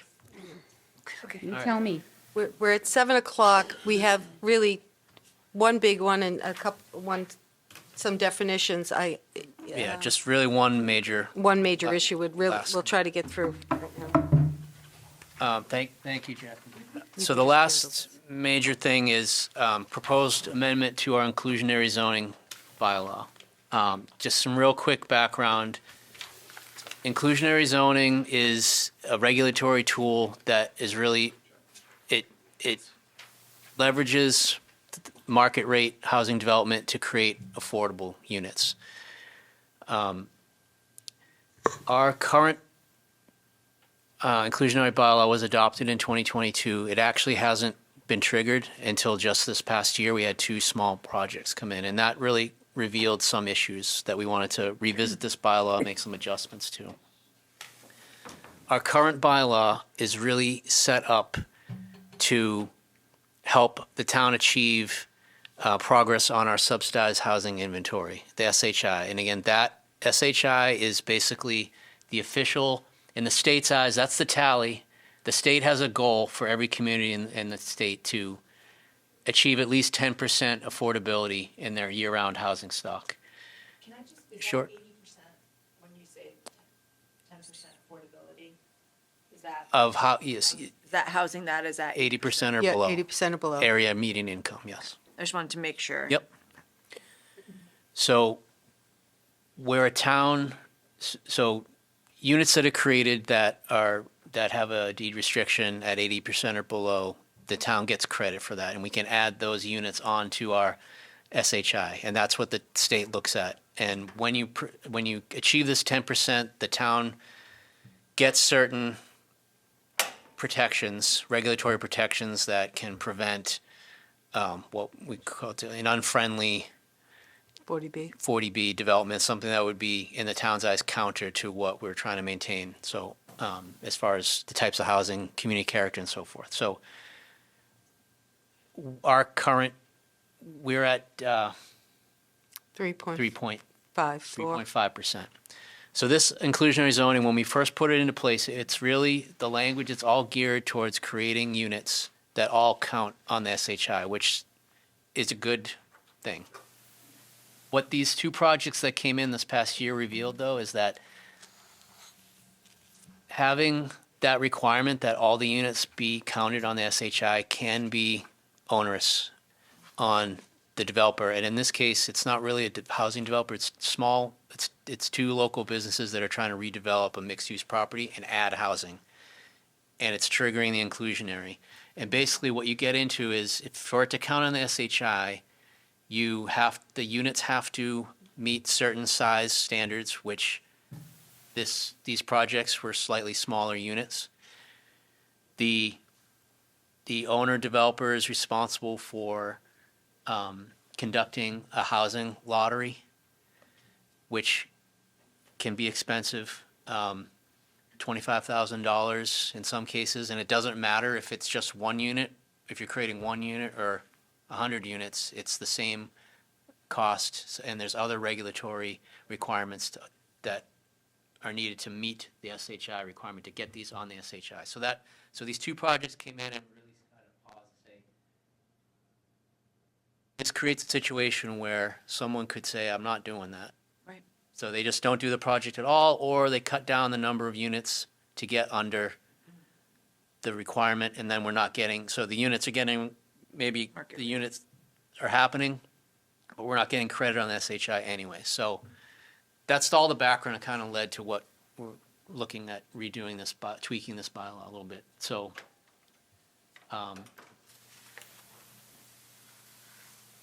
we want to add flexibility for small scale projects and some options to make the bylaw more usable. Some housekeeping things, we're amending and adding some definitions just around, common terms to align with what how the state defines these. We're proposing to simplify the table. When you look in our bylaw now, there's a big, long table that spells out all of the units created by percentages based on how many units. It's just very cumbersome, so we're not really, we're simplifying the chart that's in the bylaw. We're not really changing the numbers. We're maintaining that basically a minimum of 20% of the units that are created have to be inclusionary, but we're just simplifying the layout of the chart and the language around it. Where we get into some of the flexibility changes is we want to add in language that creates options for the developer so that depending on the project, they could create units that count on the SHI, the inventory, or they could create non-SHI units. So for smaller projects, if your total project is going to result in 5 to 8 total units, those units don't have to be on the SHI. We would require that they have a local regulatory agreement so that we kind of capture them and they're saved. They're going to be affordable units, and they're going to be protected with a deed restriction, 80% or below AMI, but we're not making them count on the SHI. So it removes all of the state requirements. So you don't necessarily have to run a lottery and do a lot of things. And if you're, depending on the unit size, you don't necessarily have to have a minimum standard of the state, because a lot of these projects at this level are going to come from redeveloping existing buildings where it might not be feasible to have the minimum standard. So add some flexibility. Larger projects where you're doing nine or more total units, the current bylaw basically stays as is. So any inclusionary units created under that would have to meet full SHI compliance. And we had a lot of discussion with the task force, and the thought behind that is basically, if you're doing a project where you're creating 9 or plus, it's a larger project, and the person doing that probably most likely has the wherewithal and the resources and knows what they're doing, that they're prepared for that, they can handle that financially and logistically. So we're really trying to have a carve out for these projects that are small, 5 to 8 units, where there's some flexibility. So we would still be creating affordable units, but we're not necessarily getting credit on the SHI. And that's a housing policy point that, for discussion. But we just saw that as kind of a tipping point in these projects, whether they go forward or not. The other thing to note about our bylaw is that it has some more flexibility in that a developer has the option, they could create all of the units as affordable, 80% or below, or they could do a split, 50%, 80% or below, and the remaining could be workforce up to 120%. So it adds some flexibility depending on the nature of the project and the finances involved. So that's already in the bylaw. We're not changing that, but it's an important point just for general knowledge. I'll stop there, and if anyone has questions. Jamie? Yeah, I like that you're trying to be flexible for smaller projects. I think that's a great idea, and so I do appreciate what this is looking to accomplish. I think maybe I'm just need to clarify a little bit. So we're talking 5 to 8 units, whatever. Of those units, you're saying they can either do 50% at 50% that are affordable and 50% that are considered workforce. But can they do anything that goes up closer to like 200% AMI? And these are so then they would be deed restricted at minimum. Half of them would be deed restricted at 80% AMI or less, and it wouldn't count toward our affordable housing. So you'll have in a project, you're going to basically have 3 things. You're going to have market units, market rate units, Yep. and then you're going to have the inclusionary units. Right. And out of those, half of them, this is the flexibility. The developer could choose to do at least half of those inclusionary units have to be affordable, 80% or below. They have to be. That developer could do all of them if they wanted to, but at least half of them. The option is if they just want to do half, they could do the other half up to 120% as workforce. Did that answer your question? Yeah, I guess I struggle, and I know it's an unpopular opinion, but I struggle with 80% AMI and less because I just don't feel like it touches most of the people out here who need housing. I feel like a lot of people don't qualify for that, and I don't love, the state does what it does. I think that their 10%, guidance for seasonal communities like us does not make sense at all. And so it's hard for me to be excited about the idea of more 80% and under coming online that don't count toward that 10%. But I also struggle because I love the idea of these smaller local people being able to create these units knowing they're most likely going toward workforce housing. So it's just, I think it's the deed restriction that's throwing me off a little bit. Well, Do we have to have the deed restriction if it's something that's within our own purview? that's the only for way what- you mandate it in perpetuity, to Right. preserve those. Right, but does it have to be 80%? Well, to go back, there are Can it be needs higher? There's needs at a variety of levels. I mean, we'd have to open up the whole inclusionary zoning. We were trying to address the smaller ones, but, I mean, if you look at, and I'd ask Carolyn, I mean, I went back to look at the housing production report, which sort of picks up off our census. We've got 32% of the folks with incomes in this town, at least in 2020, when the census was done, which were below 80%. I mean, we had more than a third of the people who qualify, and now, some of those folks may have left because of displacement, but I think there's, there's still a very big chunk of people at that level. I can't get on board with it. I don't know.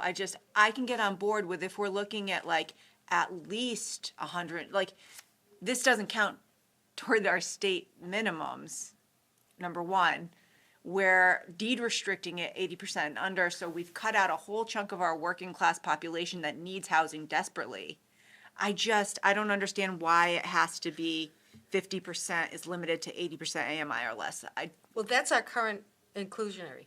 That's the Right. current law we have. But I'm saying with these projects, for what you're proposing for these 5 to 8 unit ones, why can't we make those? We're not, the 80%, 50/50 Yeah. is what's in the current bylaw. We're not changing that. But what I'm saying is, if we're making concessions for these smaller projects, right? Why can't we say that all the units within this small project have to be deed restricted at 120%? Can I jump in and help here? Yeah. So those small projects that we're talking about, a local deed restriction only, those 5 to 8, are producing one inclusionary unit. Right. So there is no split. So I think if I'm hearing you right, the Okay. question is then, if it's only a local deed restriction, don't we have control? Right. Can we say that that's up to whatever? 200%. 200%, whatever it is. Because, but just to clarify, we're talking about the ones that are only under a local restriction. Then we have the flexibility. Is that right? It's only one Okay, unit. but just to clarify, that 5 to 8 only produces one unit. Right, because 10%. That's required even if you have 10 inclusion. units, that's Right. only one. Right. Right. So I guess I'm getting confused then, because, so it seemed like you were saying with these 5 to 8 unit projects, half were gonna be at 80% or No. under. and No. half- Sorry, I Okay. probably didn't. The reality is 5 to 8 are only creating one unit unit. anyway, so it's kind of a non-issue. I didn't clarify that. Okay, I'm so sorry if I wasted your No, time. The but question does come down to that one unit. Should it be affordable or should it be a workforce? It should be workforce. I mean, it doesn't go toward And our. that's a topic we did debate on, Yeah. back and did. forth, and we decided to go this way. I mean, part of the dilemma here is not only do we have a large chunk at the affordable, but we, in the last 10 years, since Nauset Green, have produced zero in the Right. affordable category. And So according to the state, we'll still have produced zero even if we do this, right? Correct. Yep. So why wouldn't it be workforce? I don't know. Maybe I'm crazy. I'd love to hear someone else's opinion on this, honestly. I think I had some hope that with more small projects coming online, You have more flexibility. that so it sounds like it's redevelopment of mixed use buildings. We just passed.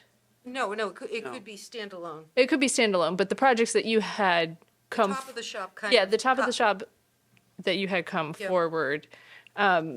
So I think there was one hope. I had hope when I talked to Paul about this that we could lobby the state under seasonal communities. I mean, I think that's a bigger conversation. I And- agree with you, but.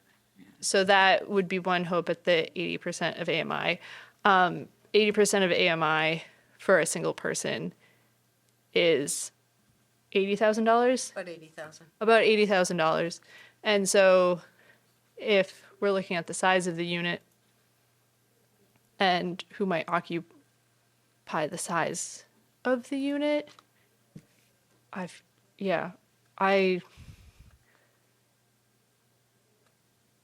do like the option for 80 to 120, but yeah, when you look at the table, you're like, okay, at some point, this is a single person. This is a single person with a child. This is a couple with a child. Those extra bodies are meant to be children, or someone who is probably not working, disabled, in the care of the other people in the house. In terms of like the 80% of AMI of how much money that is when you get to 4 people, if you look at the chart. For 4 people, it's over $100,000. Yeah. Yes. Do you have those I, numbers, I, Carolyn? I don't have that chart with me. I think I have it somewhere. So, I mean, I know single people, probably myself included, I make like $2,000 over the 80% of AMI. And I know another person who also was like, I make like $2,000 over 80% of AMI. Yeah. So there's a cutoff point somewhere. I guess my thought is, like Jamie said, if people we aren't getting the credit on our inventory, why not go to the higher amount? Why not go to the workforce? There's only so Up much to space we have 120. flexibility. Yeah. Well, the other argument would be, why even put a minimum on it? If you're gonna go to the 120, make it Right. 0 to 120 Right. instead of having this Up cutoff. to 120. Well, I mean, in the Yeah. private sector, quite frankly, everything will be at 120 because we're taking out any incentive to build housing for the third of the town that is in that income category In 2020. in 2020. Unless we presume they've all left, but. I mean, I don't want to imply anything. I know what I see in my town. I know what I hear from the residents here. I think people would like to see it at 120. That's my guess from my friends that have lost their housing. So at 120, that's an individual making almost 115,000, a couple making 132,000. Carolyn, I mean, this is really a housing issue. Someone said it before, we need all kinds. We need at 80%, we need 120%, we need rental, we need home ownership, we need for seniors, we need for people with disabilities. We need all kinds of housing. We're short across the board of any kind of housing. So if you feel that it's more palatable in the community for the one unit for the small projects to make it 120%,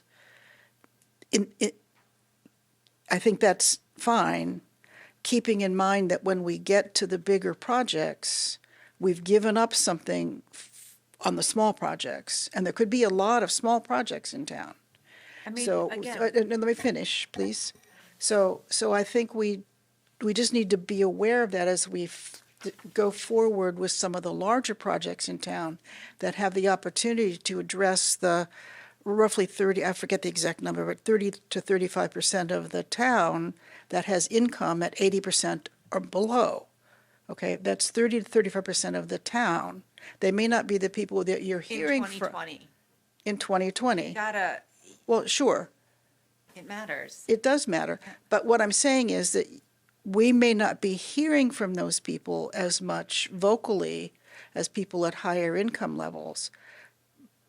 But they're there and they count and they're doing a lot of the work. When you talk about workforce housing, they're doing a lot of the work that is necessary in the town.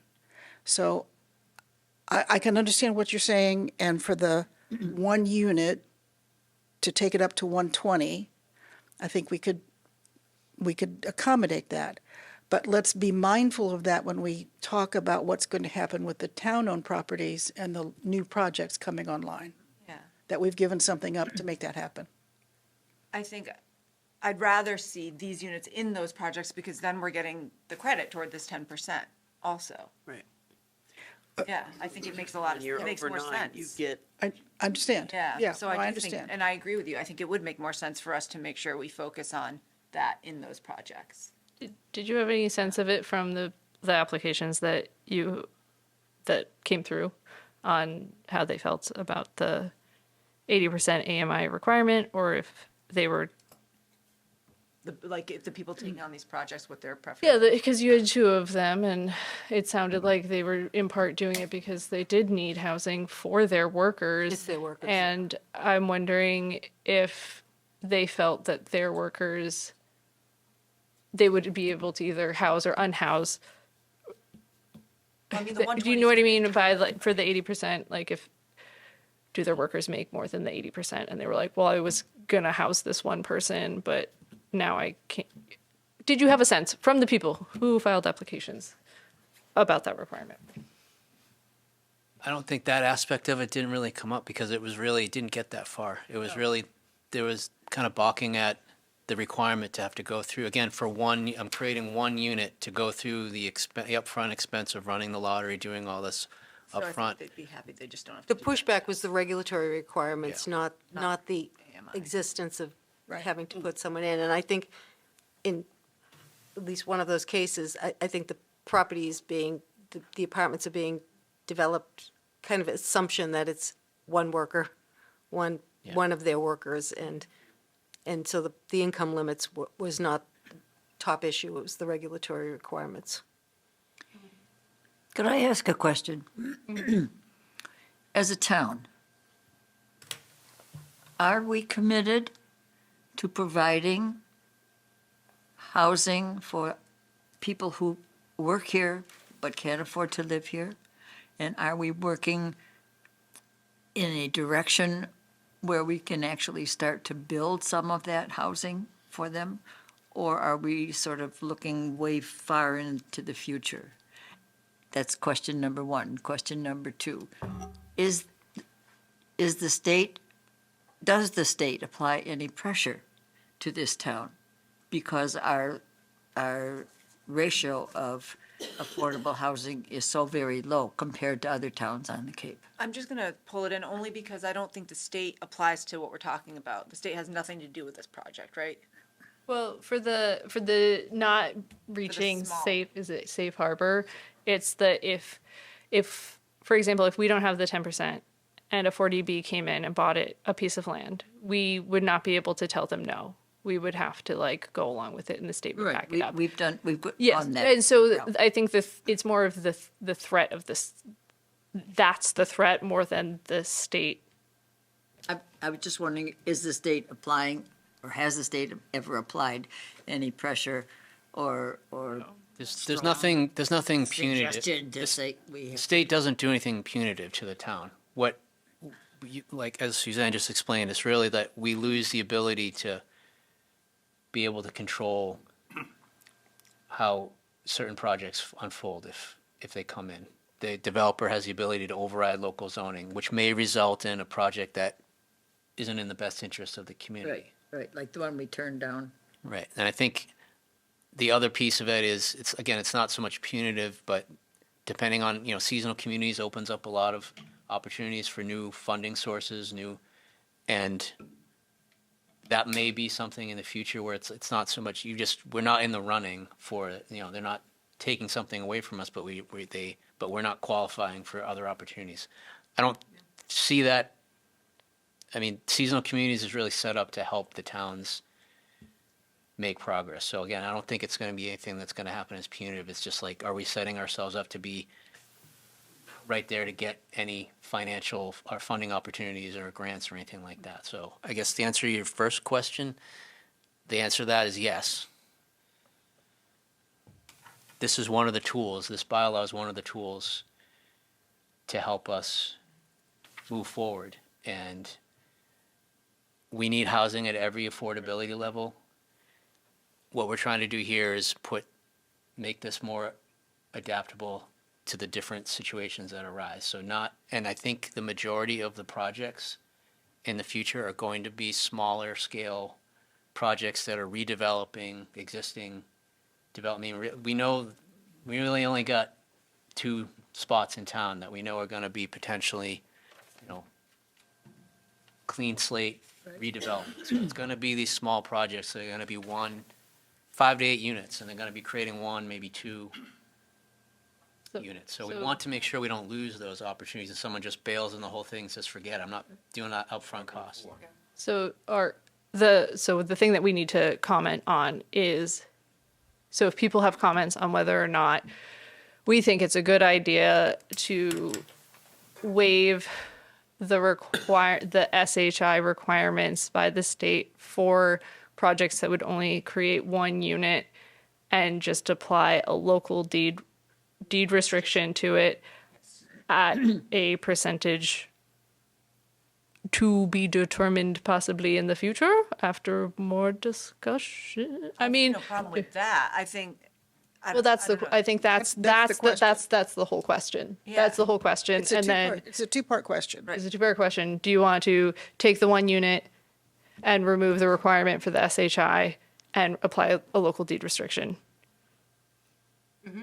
Does everyone think that's a good idea? Yes. Okay, yes. And then the second one would be Jamie's question is, if we're going to put it into a local deed restriction anyway, do we want to change the upper limit of the AMI that it would impact? And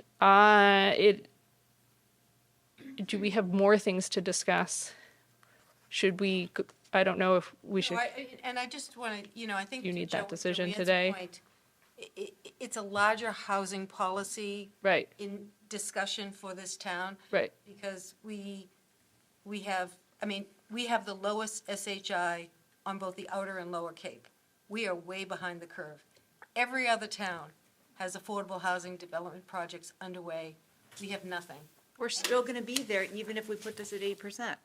I know, I'm just saying that, I'm not arguing the percentage here, I'm just saying the larger issue is, we are trying to use the private market to create affordability.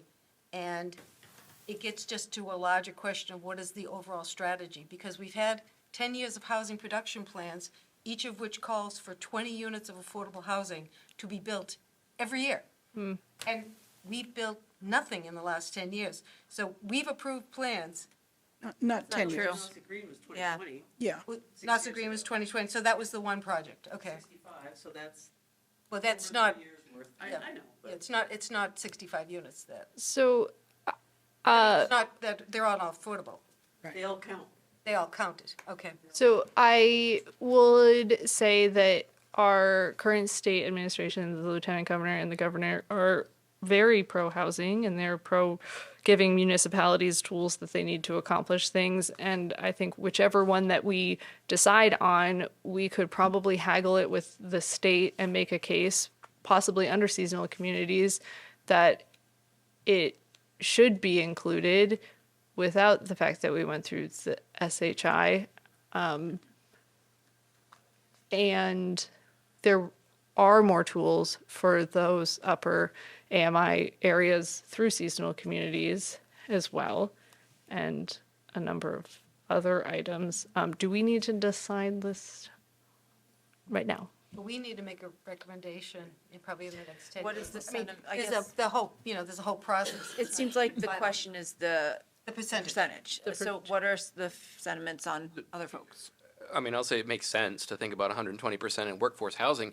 However, to the point you just made, Suzanne, if you think it's feasible to make an argument to the state that maybe these units should eventually be counted in our SHI, wouldn't that be an argument to keep it at 80% so that I we'd would be think- able to have this argument in a more effective way at that time? It would I'm not probably. saying it puts the nail in the coffin, but doesn't that kind of lean that direction? But in the meanwhile, these new projects would be unaffordable for the Right. for the developers. Right, I think that's a big question mark. I think that's a down the road, like you need to get the approval before you put it, Don't let the tail wag the dog. Right. Yeah. Right. Because by the time we get to 10%, so let's say we're at 8% and we're trying to get to that 10, that's a decade away. Oh, yeah. So the idea that we're going to hurt ourselves now so that we might have a better argument 10 or 20 years from now, I think the housing need we have is immediate, and it is in the workforce space. So, Well, I would suggest an amendment to what you just said. The housing need we have is across the board. It's not just workforce housing. I agree. I'll just keep saying that over and over and over because I believe from the numbers that it's true. The most current numbers that we have say that 30-some% of our population is under 80% AMI. And I know that's 2020 numbers and this is 2026, but it's the numbers we have. When we do the housing production plan, maybe redo it this year, we can try and find new numbers, but those are the numbers we have. Okay, agreed. I think one thing also, Carolyn, you have to look at too, is not all those people that make that income are looking for housing. They already live here, right? They're in Eastham, yes. Right. They're in Eastham. So the people at They 120%. could have inherited a house. They're not, I mean, they don't have housing costs like, they're not looking to buy, you know, They're not bouncing around rental to rental. We don't know that. some No, could be, no. but not, Could be, but but- not all 30% is what I'm saying, are Okay. people that are looking for We- housing. This is not, I think, the time and place to debate the numbers, but I think the difference between, again, we need housing of all kinds. If the select board is more comfortable with 120% than 80%, that's good information for the committee to take back and look at, Just for that Okay. one unit. for the 5 to 8. ones that create the one unit. Yeah. Spaces, and so I think if we have flexibility, we should be able to capitalize on it. Okay. Thank you for that. That was, is there any other questions or discussions on inclusionary? No? All right, just, this won't take really any time, just the last thing is Definitions. definitions, which mostly housekeeping items and some new terms that we need to enact all of the other stuff we talked about tonight. This thing's really slow. One unit here. Those would be open out. What's it better? Yeah, I'm just trying to, this thing's really slow. Come on. One more.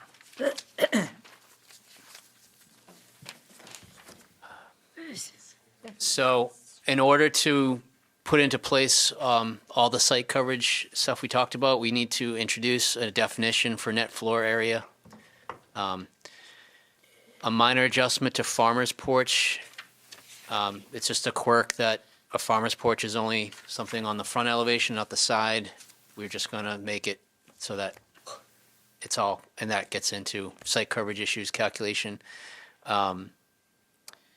We needed to add in definitions for the vehicle trailers and the storage trailers, again, just to actualize the bylaw. If they go into effect, we need definitions. So really, this is just illustrating the changes there. So I won't go into any more detail unless people have questions. I have a question about the lot coverage. Yep. You include driveways and porches and hardscaped areas. That really adds dramatically to the coverage that a home would have. I mean, I have a house with a 80-foot driveway that's 20-foot wide. I mean, that's huge. Yes, but the limitations are going to be around the net floor area. not Right. around the- Net floor. So yeah, so That's now the that, Definition, I see. because we're changing the thing that triggers it from site coverage to net floor area. So since we're doing that, we're going and amending the site coverage so that it actually addresses what it should be. It's not counting towards the floor area. We're using the definition of site coverage is being used for something that really wasn't, it shouldn't be used for. So it's not a factor in the residential site review. It's really kind of putting it back to what it should have been.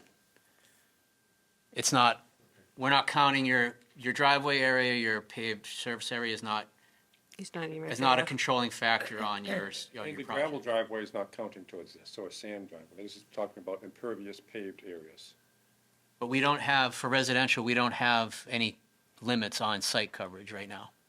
So it's just putting the definition in its proper place. Isn't that what that column is, though? Hang on a second. We, Going to, the current definition, the Going current to- way we do it is site coverage. going to this chart. Right. Isn't that what this site coverage? That's what we refer to it now. And Yes, and that is using the old definition. Right. The current bylaw, the bylaw that exists right now is using these site coverage numbers. And we're under gonna go- this and we're gonna go to Scratched this. out site coverage definition. All right. so we don't need all of that. All that strike language Net floor. wouldn't make any sense when we go to floor area. So we're getting rid of all that and we put site coverage into really what it should be, is just worrying about dealing with the Okay. surface. But again, that's not a controlling factor in the residential project review. I know there's a lot of moving parts in all this, so, all right, I know we've been at this a long time. Again, I thank everybody for making the time. This was invaluable feedback. Wait, but if anyone, is there any other questions before you all scatter? Okay. The last thing I want to do is bring up things with and without wheels again at almost 8 o'clock. But I'm curious on the definition of trailer home, mobile home, recreational vehicle. I'm thinking of a certain place I've seen where there's one of those, I forget what they call it, but the kind of camper that goes in the back of a pickup truck, Slide in, yeah. which is on rigid, has been transferred to rigid supports. And I wonder if we would want that counted as a recreational vehicle under this definition? And if it is, because it's not clear to me that it is. It certainly has been transferred to rigid supports, but was it ever a portable or mobile vehicle? And earlier you told me that a cargo container was not a vehicle, it was a structure. So is a camper trailer that goes in the back of a truck bed a structure or a vehicle? Oh man, you guys. I know what you're talking about, and Doug, you're a lawyer. You take this one. Paul, why don't we, Justin, before you leave? I would suggest it is a structure. Okay, then I would And, suggest that it's and not it covered by becomes, and it becomes part of the vehicle when the owner puts it back on the truck to go camping. I'm keen to that definition. I would argue that then therefore that device that I'm thinking of in someone's yard in Eastham right now is not covered by this definition, and is that what we want? That's why I am happy for Paul to muse on that, and then, I think we can leave it there. I don't think we have to settle that matter. Motion to adjourn. No. Can I just make one? Do we all three have to motion to adjourn, or how does no, that work? everyone, okay, before you all scatter, you get last questions, and then each board needs to adjourn their own meeting. My comment was just that Jackie wasn't here yet when Mary and Paul expressed a deep thanks to Jackie for all of the work that's gone into all of this, Yes. because it's been tremendous. So I wanted, while she was here, for her to hear that. Yes. Thank you. I would like to express my thanks to all three of you and whoever else has been involved in this whole project. You've done a fabulous job, and your presentation tonight was very, very informative. Thank you. Okay, thank you. So, does anyone want to adjourn their meeting? I move them to adjourn the zoning task force meeting. Second. All of them in favor of zoning Aye, task force? aye, Okay, next one, planning. May I have a motion to adjourn the zoning board portion? So moved. And a second? And a second? Okay, all in favor? Aye. I'd like to make a motion for the planning board to adjourn. Second. All those in favor? Wonderful. Dan's And adjourning. That one, but I'm all for it. Thank you, Dan. Motion to adjourn. Second. all those Thank in you, favor? everyone. I Thank you all. appreciate Thank the you. time So and the feedback. Just